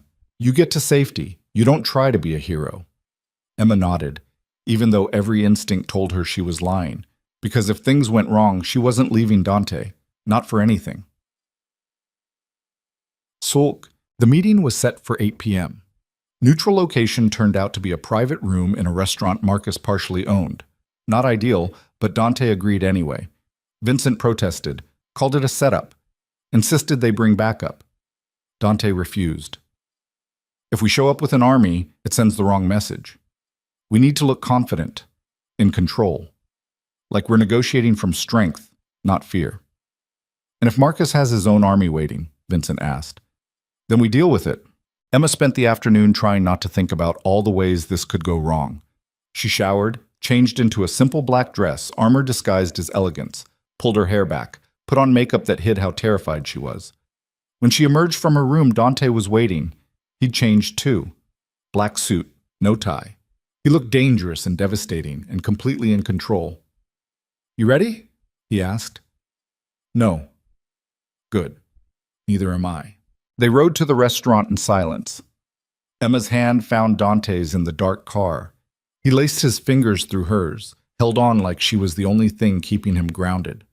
The restaurant was upscale, quiet, the kind of place where conversations were had in whispers and deals were made over wine that cost more than most people's mortgages. A hostess led them to a private room in the back. Marcus was already there. He sat at the head of a long table, perfectly at ease, wine glass in hand, smile on his face like he was welcoming old friends. Dante, he said warmly. Emma, so glad you could make it. Dante didn't smile. Let's skip the pleasantries. Of course, straight to business. That's what I always liked about you. Marcus gestured to the empty chairs. Sit, please. Emma sat. Dante remained standing. I prefer to stand, Dante said. Suit yourself. Marcus took a sip of wine. So, to what do I owe this unexpected pleasure? You know exactly why I'm here. Do I? You sent men to grab my wife off the street this morning. You planted a journalist to dig into our marriage. You're trying to destroy my reputation, my business, and everything I've built. Dante's voice was ice. I'm here to tell you it ends now. Marcus's smile widened. Or what? Dante pulled out a folder, set it on the table. Or I release every piece of evidence I have documenting your illegal activities over the last 15 years. Fraud, money laundering, bribery, extortion, all of it. Enough to put you away for the rest of your life. Marcus didn't touch the folder, didn't even look at it. You're bluffing. Open it. Marcus hesitated, then reached for the folder. He flipped through the first few pages. His expression didn't change, but Emma saw his knuckles go white. Where did you get this? Marcus asked quietly. I told you. We were partners once. I know where all the bodies are buried, because I helped you bury some of them. Then releasing this destroys you too. I'm aware.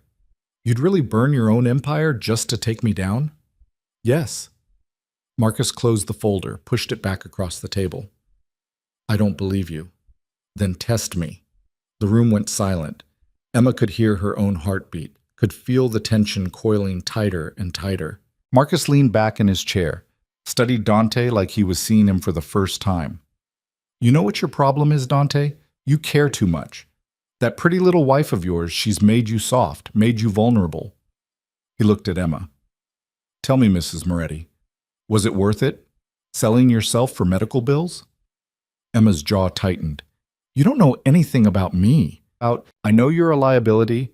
I know Dante never would have made this desperate play if you weren't in the picture, which means the fastest way to end this is to remove you from the equation. Dante moved. 1 second he was standing still. The next he had Marcus by the throat, slamming him against the wall. You threaten her again, Dante said, voice deadly quiet. And I won't need evidence. I'll just kill you myself. Emma stood. Dante? The door burst open. 3 men flooded in, Marcus's security, weapons drawn. Dante didn't let go. Call them off, he said. Marcus smiled through the chokehold. Why would I do that? Because if they shoot me, my lawyer releases everything, automatically. It's already set up. I die, you go to prison. That's the deal. You're bluffing. Try me. The standoff held. Emma's heart slammed against her ribs.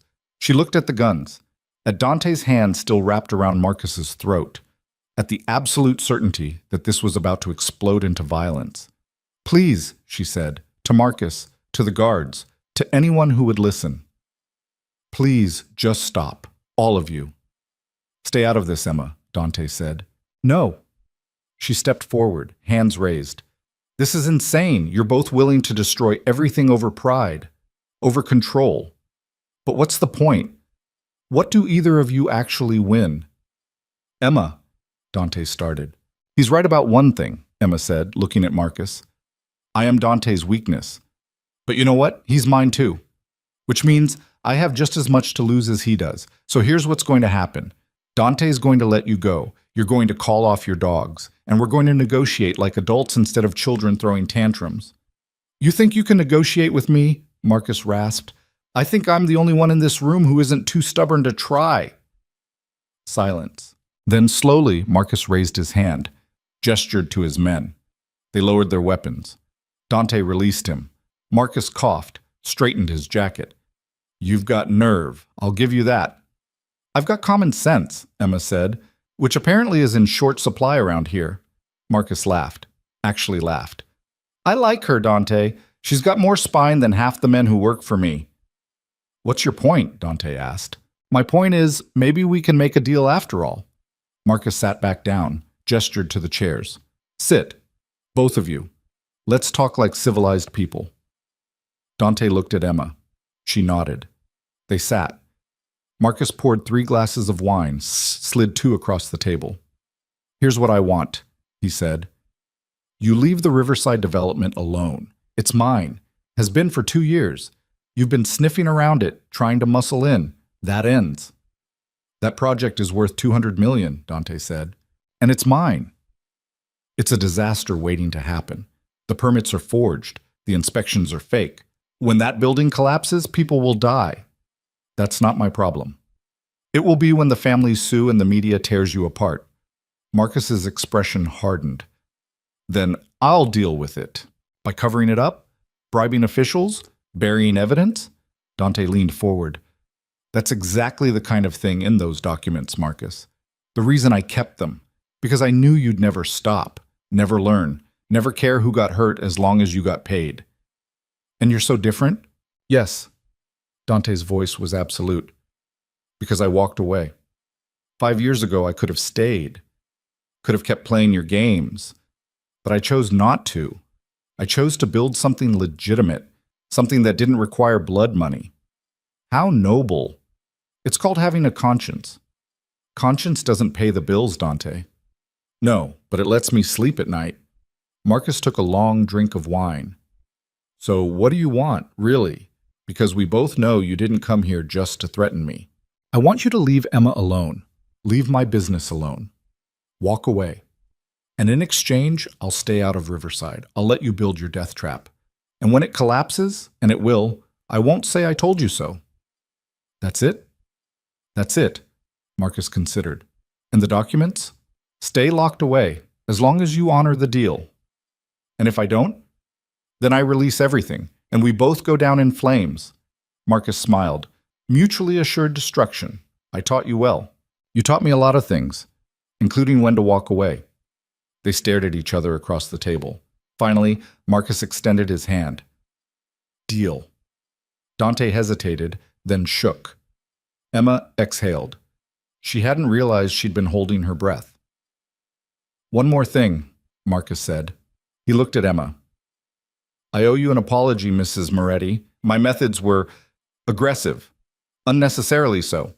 I hope there are no hard feelings." Emma wanted to throw her wine in his face. Instead, she smiled. "No hard feelings." Liar. They stood. The meeting was over. As they walked toward the door, Marcus called out, "Dante!" Dante turned. "She really has changed you, hasn't she?" Dante didn't answer, just walked out. Emma followed. They made it to the car before Dante's control finally broke. He slammed his fist against the hood. Once, twice, hard enough to leave dents. Emma grabbed his arm. "Dante, stop!" "I let him walk." His voice was ragged. "I had him. I had everything I needed to destroy him. And I let him walk. You made a deal. I compromised. I gave up ground. That's not how I do business, Emma. That's not who I am." "No, it's who you're becoming." She turned him to face her.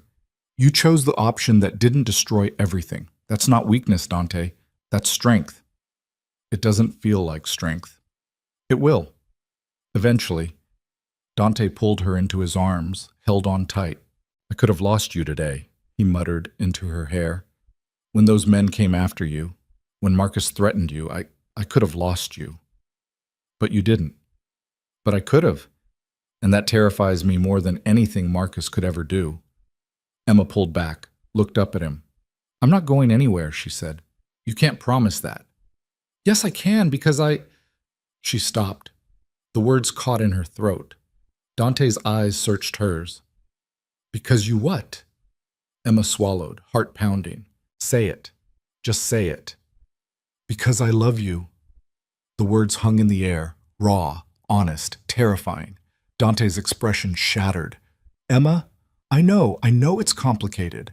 I know we started as a contract. I know there are 1,000 reasons this is a terrible idea, but I don't care anymore. I love you, Dante, and I need you to know that before—" He kissed her, hard, desperate, like she was oxygen and he'd been drowning. When they finally broke apart, both breathing hard, Dante pressed his forehead to hers. "I love you too," he whispered. "And that scares me more than Marcus. More than losing my company. More than anything." "Why?" "Because I don't know how to do this. How to be vulnerable. How to let someone in.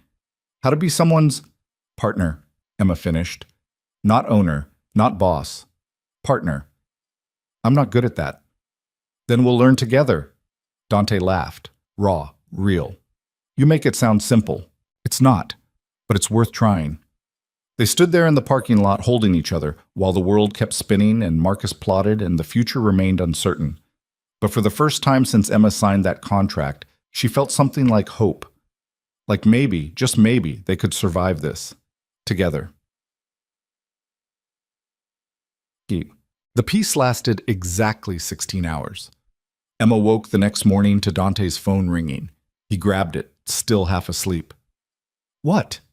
Emma couldn't hear the response, but she watched Dante's face go from sleepy to alert to absolutely furious in 3 seconds. He sat up. "When?" A pause. "I'm on my way." He hung up, started dressing. "What happened?" Emma asked. "Riverside, Marcus's building project. There was an explosion last night. 3 workers dead, 7 injured." Emma's blood went cold. "Oh my God. And Marcus is blaming me, saying I sabotaged it because he wouldn't sell." Dante's voice was ice. "It's all over the news. My name, my company, they're calling it corporate terrorism. That's insane. Insane or not, it's working. My board is in full panic mode. Investors are pulling out. The stock is tanking." He grabbed his jacket. "I have to go, damage control." "I'm coming with you." "Emma, so—" "No arguments. We're partners, remember? That means I don't sit on the sidelines while your world burns." Dante looked at her, really looked, then nodded. "Get dressed, fast." They were out the door in 5 minutes. The car ride to Dante's office was silent. Emma checked her phone. The news was everywhere. Photos of the explosion, survivors being carried out on stretchers, and Dante's face plastered across every headline. Moretti linked to fatal explosion. Deadly blast at Riverside, business. Rivals suspected Moretti's dark past catches up. This is Marcus, Emma said quietly. He planned this. I know. We have to prove it. With what? He covered his tracks. The explosion will look like faulty construction, which it probably was. But he'll spin it to make me look guilty. So we find evidence. We expose him. With what time, Emma? By the time we prove anything, my company will be destroyed. My reputation will be ashes. Everything I've built, gone. His voice was flat, defeated. Emma had never heard him sound like that. It scared her more than Marcus's threats. They reached the office. Reporters swarmed the entrance. Cameras, microphones, shouted questions. Mr. Moretti, did you sabotage the Riverside project? Is it true you threatened Marcus Sullivan? What do you say to the families of the victims? Dante kept his head down, pushed through the crowd with Emma's hand tight in his. They made it inside. The lobby was chaos. Employees everywhere, phones ringing, panic in every face.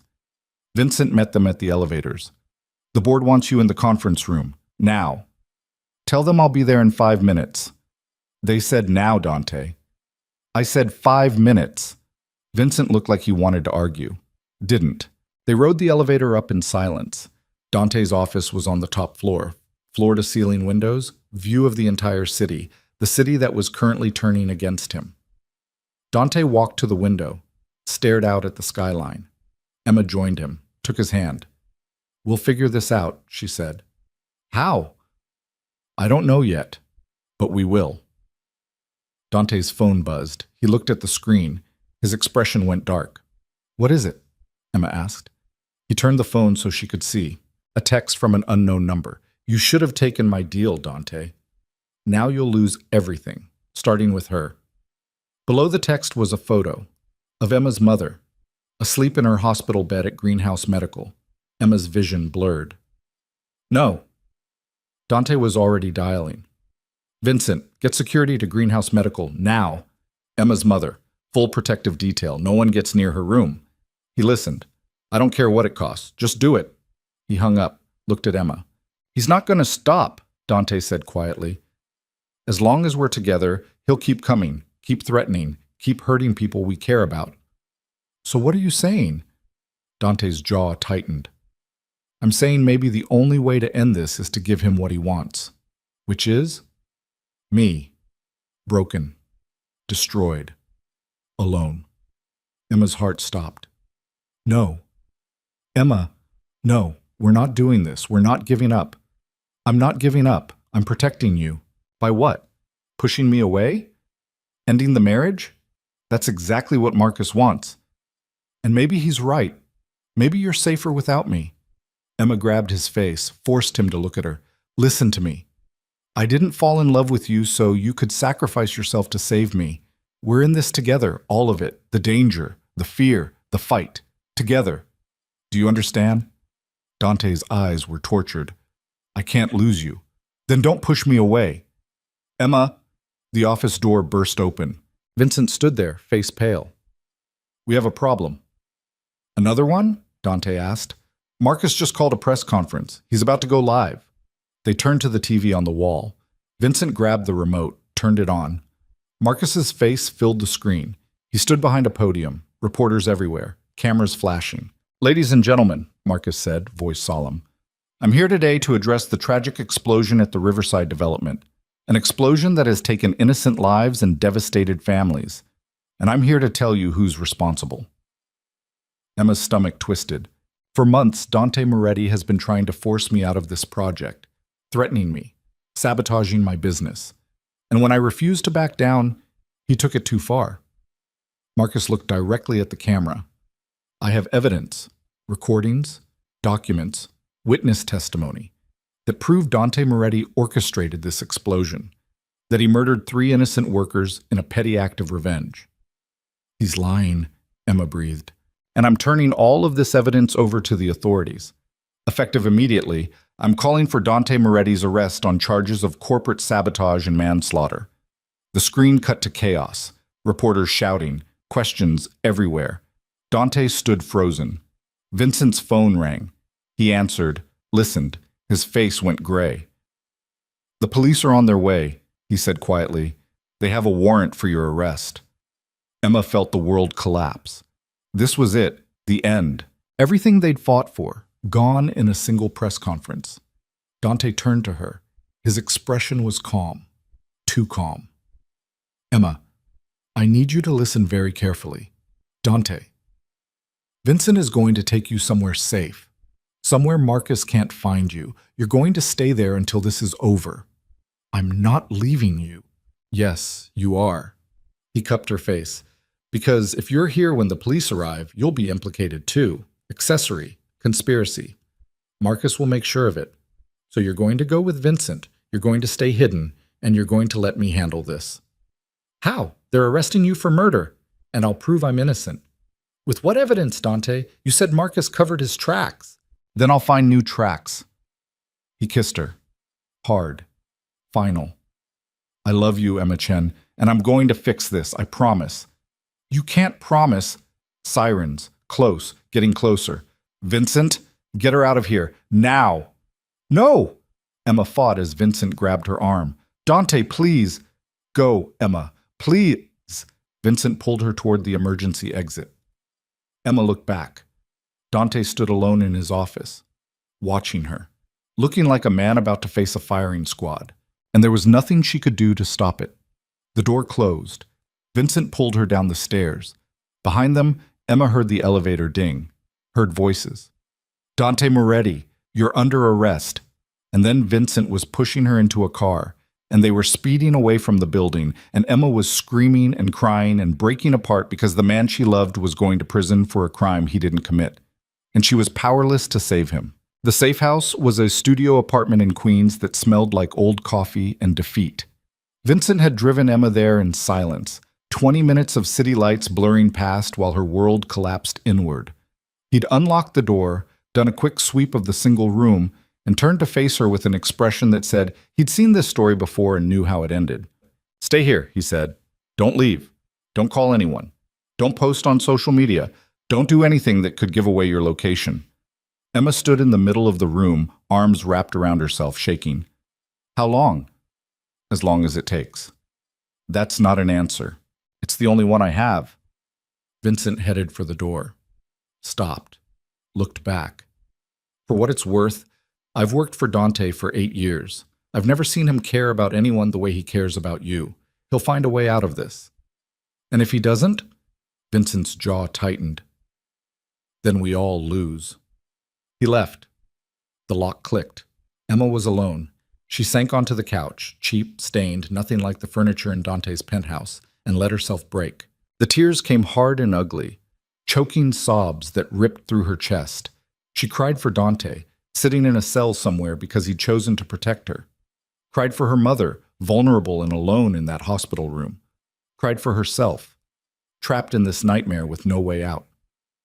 When the tears finally stopped, Emma felt hollow, empty, like someone had scooped out everything that made her human and left only the shell. She pulled out her phone. 17 missed calls, dozens of texts, all from numbers she didn't recognize, reporters probably. Vultures circling. She blocked them all. Then she opened her messages and typed, Mom, I'm okay. Don't worry about me. Just focus on getting better. I love you. She hit send before she could second guess it. 3 dots appeared immediately. Emma, what's going on? The news is saying terrible things about Dante. Please call me. Emma's hands shook. I can't explain right now, but I promise I'm safe. Everything is going to be okay. Another lie. She was getting good at those. Her mother's response came back fast. I don't believe you, but I trust you. Be careful, sweetheart. And remember, you're stronger than you think. Emma closed her eyes. I love you, Mom. I love you too. She set the phone down, stared at the ceiling, and tried to figure out what the hell to do next. The answer came at 2 a.m. Emma had been lying awake for hours, mind racing through possibilities. She couldn't just sit here, couldn't just wait for Vincent to call with news while Dante rotted in a cell and Marcus celebrated his victory. There had to be something she could do, some angle they'd missed. She sat up, grabbed her phone, started searching. First the explosion. Every news article, every report, every detail. The official story was that faulty wiring had caused a gas leak. The leak had ignited. 3 workers, All undocumented immigrants, all working late shifts, had died instantly. 7 others had been hospitalized with severe burns. Marcus had blamed Dante within hours, said Dante had sabotaged the wiring as revenge for being shut out of the project. But something didn't add up. Emma pulled up the building plans for Riverside. They were public record, filed with the city 6 months ago. She zoomed in on the electrical systems. No gas lines. The building was all electric. Emma's heart started pounding. She searched again, triple-checked, read every document she could find. No gas, which meant the explosion couldn't have been caused by a gas leak, which meant someone was lying. Emma grabbed her laptop. Vincent had left her one, basic but functional, and started digging deeper. Permits, inspections, contractor records. Everything had Marcus's fingerprints on it, and everything was falsified. The permits were issued by officials who'd received campaign donations from Marcus's shell companies. The inspections were signed off by contractors who'd been hired by Marcus's subsidiary firms. The entire project was a house of cards built on corruption. Emma kept searching. 3 hours later, she found it. Buried in a form for construction workers, posted anonymously 2 weeks ago. Anyone else working Riverside notice the wiring is garbage? Shortcuts everywhere. No way this passes code? Management says don't worry about it. I'm worried. Emma screenshotted it, kept digging, found more posts, different usernames, same complaints. Riverside is a death trap waiting to happen. Boss told me to skip the safety checks. Said time is money. If this building doesn't kill someone during construction, it'll kill someone after opening. Emma's hand shook as she compiled everything into a folder. This was it. Proof that Marcus had cut corners. That the explosion wasn't sabotage. It was inevitable. The result of greed and negligence. But it wasn't enough. She needed someone to go on record. Someone who'd worked the site. Someone who could testify. Emma opened a new search window. Started looking for survivor names from the explosion. Found 7. 5 were in critical condition. 2 were stable enough for visitors. One of them was named Carlos Mendez. Emma memorized the hospital name, room number. Then she grabbed her jacket and headed for the door. Vincent had told her to stay put, but Vincent wasn't the one watching Dante's life burn. Emma was, and she was done sitting on the sidelines. Carlos Mendez was 24 years old with third-degree burns on 40% of his body. Emma found him in the ICU at Mercy General, wrapped in bandages, hooked up to machines that beeped steady rhythms of survival. A nurse tried to stop her at the door. Family only. I'm his cousin, Emma lied. I just flew in from California. The nurse looked skeptical but tired. 5 minutes. Emma slipped inside. Carlos was awake. Barely. His eyes tracked to her, confused. Who are you? His voice was rough, damaged by smoke. My name is Emma. I need to ask you about the explosion. I already talked to the police. I'm not the police. Emma pulled a chair close to the bed. I'm married to Dante Moretti. The man Marcus Sullivan is blaming for what happened to you. Carlos's expression hardened. Your husband killed my friends. No, he didn't. Marcus did. Through negligence and greed, and I can prove it, but I need your help. Why would I help you? Because the truth matters. Because 3 men are dead, and Marcus is using them as props to destroy an innocent person. Because if you don't speak up, he'll get away with it. He'll build another project, cut more corners, and more people will die. Carlos was silent for a long moment. Then, what do you want to know? Emma pulled out her phone, started recording. Tell me about the safety violations. By the time Emma left the hospital, she had 40 minutes of testimony.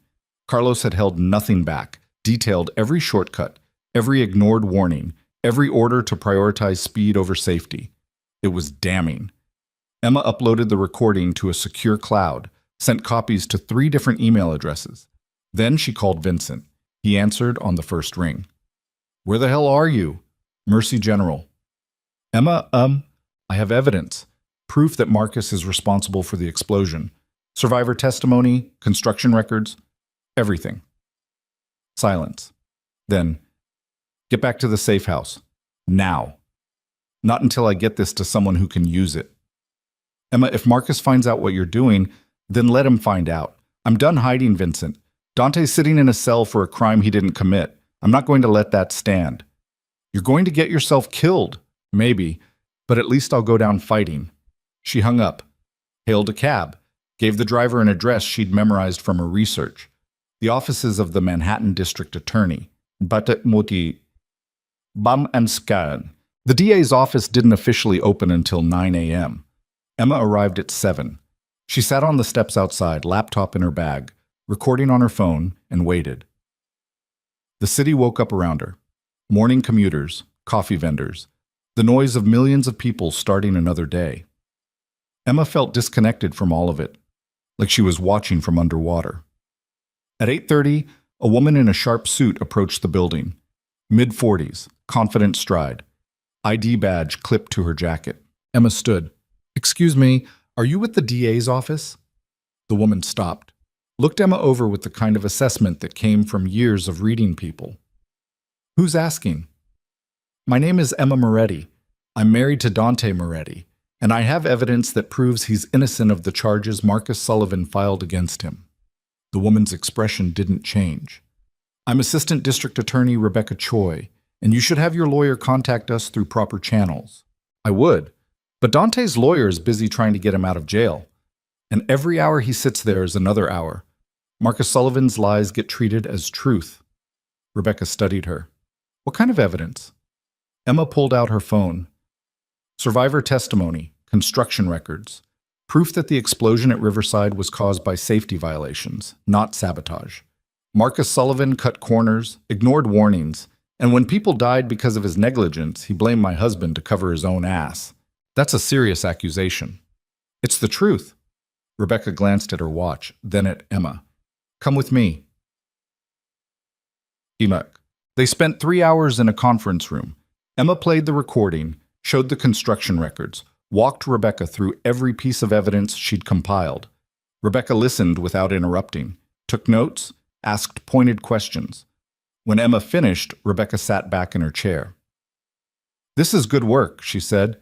"Better than most investigations I've seen from actual detectives." "Does it help?" "It helps, but it's not enough to charge Marcus Sullivan. Not yet." Emma's stomach sank. "Why not?" "Because a recording and some anonymous forum posts aren't the same as hard evidence. I need the actual construction documents, the original permits, inspector signatures, financial records showing where the money went." Rebecca leaned forward. "What you've given me is enough to start an investigation. But investigations take time. Weeks, maybe months." "Dante doesn't have months." "I know. Which is why I'm going to fast-track this. Put my best investigators on it, and push for Dante's release on bail pending review of the new evidence." "When?" "I can file the motion today. Hearing will probably be tomorrow morning." Emma felt something like hope crack through the despair. "Thank you." "Don't thank me yet. Marcus Sullivan has powerful friends, judges, politicians. This won't be easy." "Nothing worth doing ever is." Rebecca smiled, thin, tired. "You're right about that." Emma left the DA's office feeling lighter than she had in days. It wasn't over, not even close, but it was something, a foothold, a chance. She was halfway to the subway when her phone rang. "Vincent." "Tell me you're not still at the DA's office," he said. "I'm not. I'm on my way back to the safe house." "Good, because we have a problem." Emma's chest tightened. "What kind of problem?" "Marcus knows. About the testimony. About the evidence. He's moving to discredit it before it goes public." "How does he know?" "Because he has people everywhere, Emma. Eyes, ears. Someone at that hospital probably called him the second you left Carlos's room." Emma's mind raced. "What's he going to do?" "I don't know, but Dante called from lockup. He said to tell you to disappear, leave the city, change your name, whatever it takes to stay out of Marcus's reach." "I'm not running." "Emma, I said I'm not running. I'm done letting Marcus control this. I'm done being afraid. Fear is what keeps you alive." "No, fear is what keeps you paralyzed, and I'm not paralyzed anymore." She hung up, kept walking, and didn't see the black sedan until it was too late. Yes. They grabbed her off the street in broad daylight. 2 men, professional, fast. They had her in the car before she could scream. Emma fought anyway. Clawed, kicked, bit one of them hard enough to draw blood. He backhanded her. Stars exploded across her vision. When her head cleared, they were moving, windows tinted, doors locked. "Where are you taking me?" Emma demanded. Neither man answered. Fear clawed up her throat, but under it was something else. Fury. She'd been grabbed, threatened, terrorized, and she was done. If Marcus wanted to play dirty, fine. She'd show him exactly how dirty she could fight back. The car drove for 20 minutes, then stopped. They pulled her out in an underground parking garage. Emma recognized it immediately. Sullivan Holdings. Marcus's building. They dragged her to an elevator. Up, up, up. Top floor. The doors opened onto an executive suite that screamed money and power. And standing by the window, drink in hand, was Marcus Sullivan. He turned when they brought her in, smiled. "Emma, so glad you could join me. Go to hell. Eventually, but not today." He gestured to the men. "Leave us." They did. The door closed. Emma and Marcus stood alone in the pristine office, separated by 20 feet of imported marble. "You've been busy," Marcus said, "visiting hospitals, meeting with prosecutors, building a case against me." "Someone had to." "Admirable. Stupid, but admirable." He took a sip of his drink. "You know what your problem is, Emma. You think the truth matters. You think if you just present enough evidence, justice will prevail. It will. No, it won't, because I own the people who decide what justice looks like. Judges, lawyers, politicians, they're all in my pocket." He set down his glass. "Your testimony? Inadmissible. Carlos Mendez? Undocumented immigrant whose word means nothing. Construction records? Easily explained away as clerical errors. You can't make this disappear. I already have. By this time tomorrow, the investigation into Riverside will conclude that Dante Moretti is guilty. He'll be convicted, sentenced, and you'll be left with nothing." Emma's hands curled into fists. "Why are you doing this? What did Dante ever do to you that was worth destroying his entire life?" "He embarrassed me." Marcus's voice went cold. 5 years ago, when he walked away from our partnership, he made me look weak, made me look like I needed him. And then he built an empire that rivaled mine, proved he didn't need me at all. He stepped closer. "Men like me don't forgive that, Emma. We destroy it." "You're pathetic." "I'm powerful. There's a difference." "No, you're a coward hiding behind money and influence because you can't stand the idea of someone being better than you." Marcus's expression darkened. "Careful." "Or what? You'll have me killed? Go ahead. Prove you're exactly the monster everyone says you are." "I don't need to kill you, Emma. I just need to break you, and I think I know exactly how to do it." He pulled out his phone, tapped the screen, turned it to face her. Emma's blood went cold. The screen showed a live feed from her mother's hospital room. Her mother was asleep, peaceful, unaware. And standing beside the bed was one of Marcus's men. "One phone call," Marcus said quietly, "and she stops breathing, peacefully, painlessly. Just another tragedy. Cancer patient who didn't make it." Emma couldn't breathe. "You wouldn't I? She's innocent. She has nothing to do with this. Neither did those 3 workers who died at Riverside. But that didn't stop your husband from being blamed, did it?" Marcus pocketed his phone. "Here's what's going to happen. You're going to go to the DA. You're going to recant your testimony. Say you made it up. Say you were desperate to save Dante and fabricated evidence." "I won't." "Yes, you will. Because if you don't, your mother dies. And then I'll make sure Dante spends the rest of his life in prison, knowing that his wife's stubbornness cost her mother's life." Emma felt tears burn her eyes. This was it. The impossible choice. Her mother's life or Dante's freedom. She couldn't have both. "I need time," she whispered. "You have until 5 p.m. Make your decision." "And Emma?" Marcus's smile was cruel. "Choose wisely." What? They dumped Emma back on the street 2 blocks from Sullivan Holdings. She stood on the sidewalk, shaking, trying to process what had just happened. Marcus had her trapped. Checkmate. If she recanted, Dante went to prison. The truth stayed buried. Marcus won. If she didn't, her mother died. There was no third option, no clever solution, just 2 terrible choices. Emma pulled out her phone, dialed. Dante answered from the jail phone. "Emma." His voice broke her. I'm sorry, she said, tears streaming down her face. I'm so sorry. For what? I tried. I found evidence. I got testimony. I went to the DA. I did everything I could. But Marcus, her voice cracked. He has someone at my mom's hospital. He says if I don't recant everything, he'll kill her. Silence. Then, do it. What? Recant. Tell them you lied. Save your mother. But you'll go to prison. I don't care.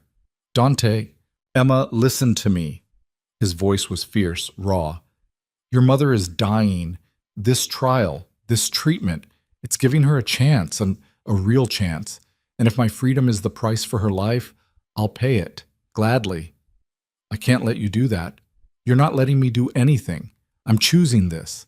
I'm choosing her. I'm choosing you. Emma sobbed. There has to be another way. There isn't, and we both know it. Dante's voice softened. I love you, Emma Chen, and I need you to do this.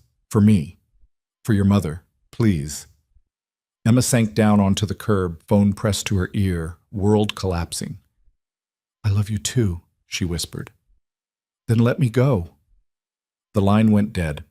Emma sat there on the dirty sidewalk, surrounded by indifferent strangers, and felt her heart shatter into pieces so small she'd never put them back together.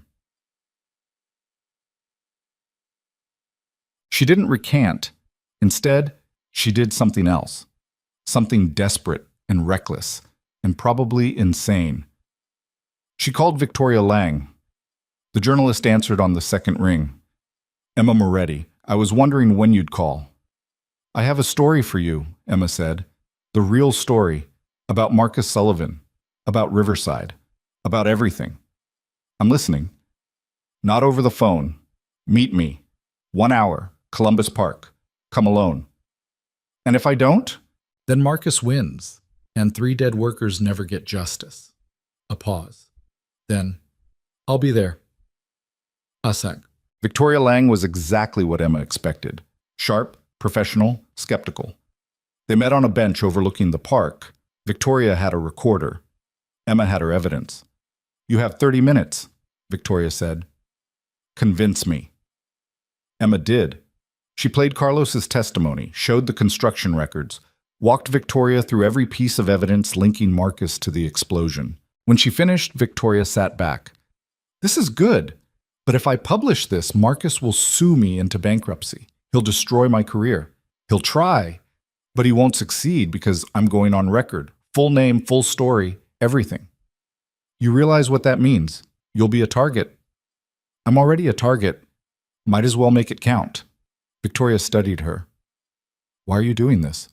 Your husband's facing life in prison. You could recant, save him. Why risk your life for the truth? Because if I don't, Marcus wins. And men like Marcus always win when people are too afraid to fight back. Emma met her eyes. I'm not afraid anymore. Victoria smiled. Okay, let's burn him. The article went live at 4:30 p.m., 15 minutes before Marcus's deadline. The headline read, The Real Story of Riverside, How Marcus Sullivan's Greed Killed 3 Men and Framed an Innocent Man. It was devastating.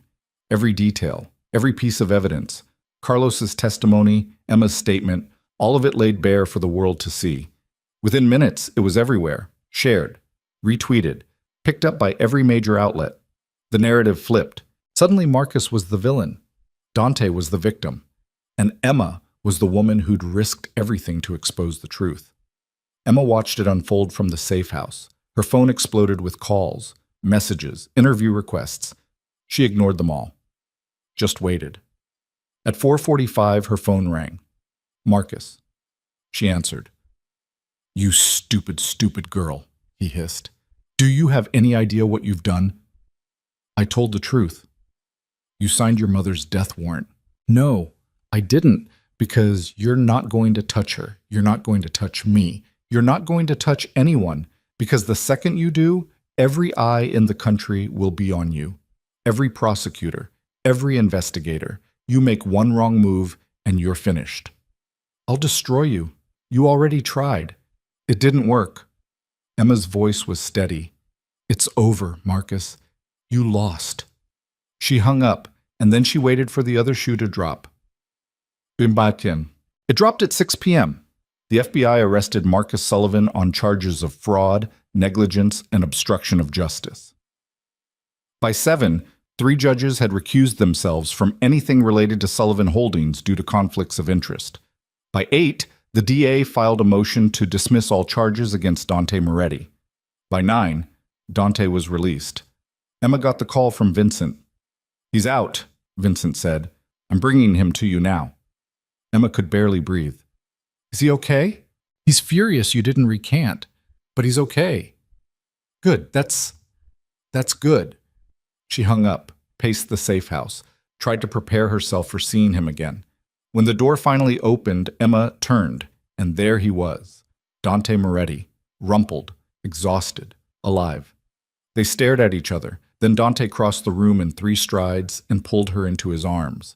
Held on so tight, Emma could barely breathe. "You didn't recant," he said against her hair. "No. I told you to. I know." "You could have died." "I know." Dante pulled back, looked at her. His eyes were red, raw. "Don't ever do that again. I can't promise that. Emma, you told me we're partners. Partners don't give up on each other. They fight, together. That's what I did." Dante's expression crumbled. "You're going to drive me insane." "Probably." He kissed her, desperate, grateful, alive, and Emma kissed him back with everything she had.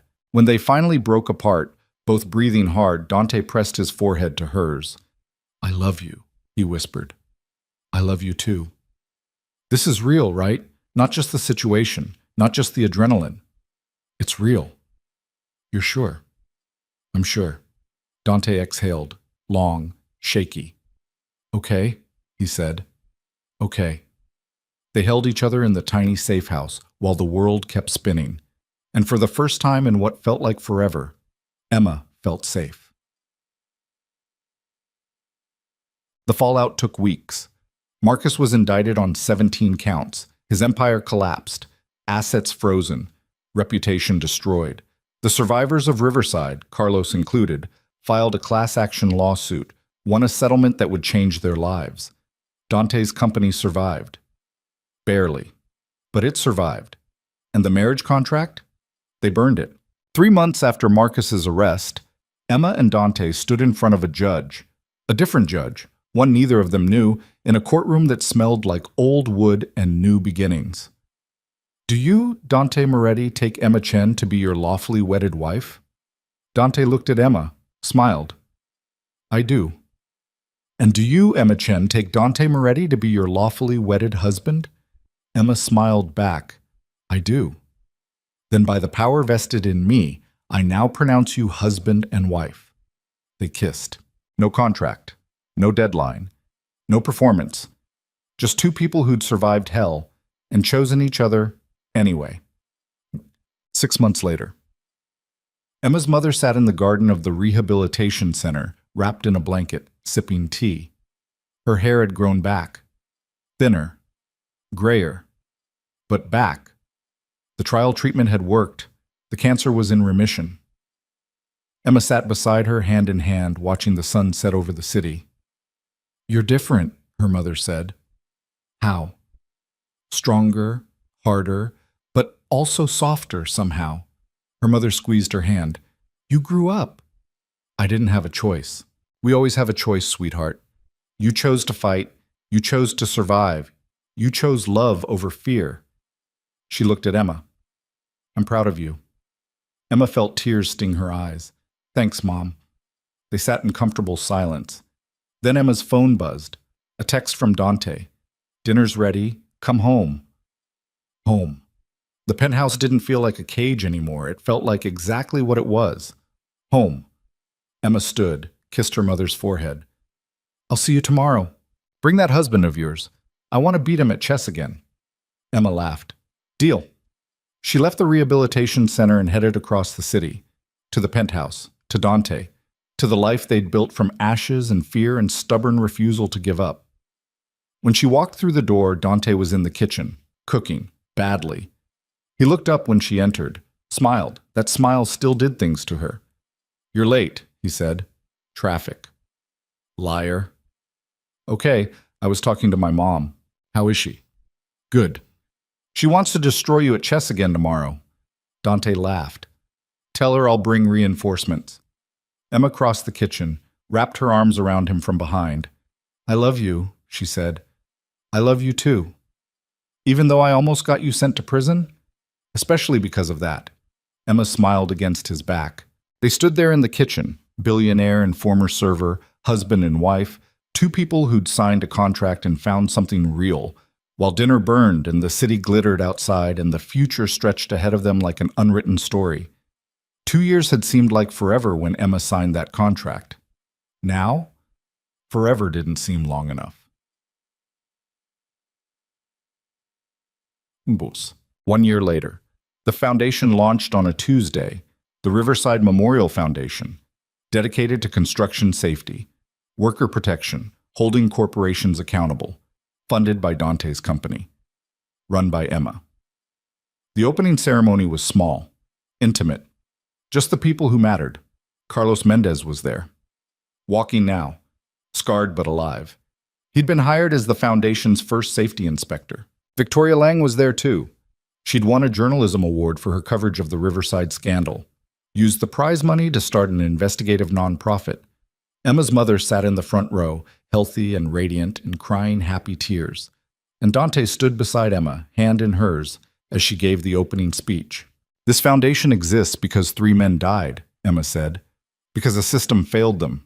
Because profit was valued over people. We can't bring them back. But we can make sure their deaths meant something. We can fight for the workers who come after them. We can demand better, be better. She looked at Dante, then at her mother, then at the small crowd gathered. We can choose courage over fear, truth over convenience, love over everything else.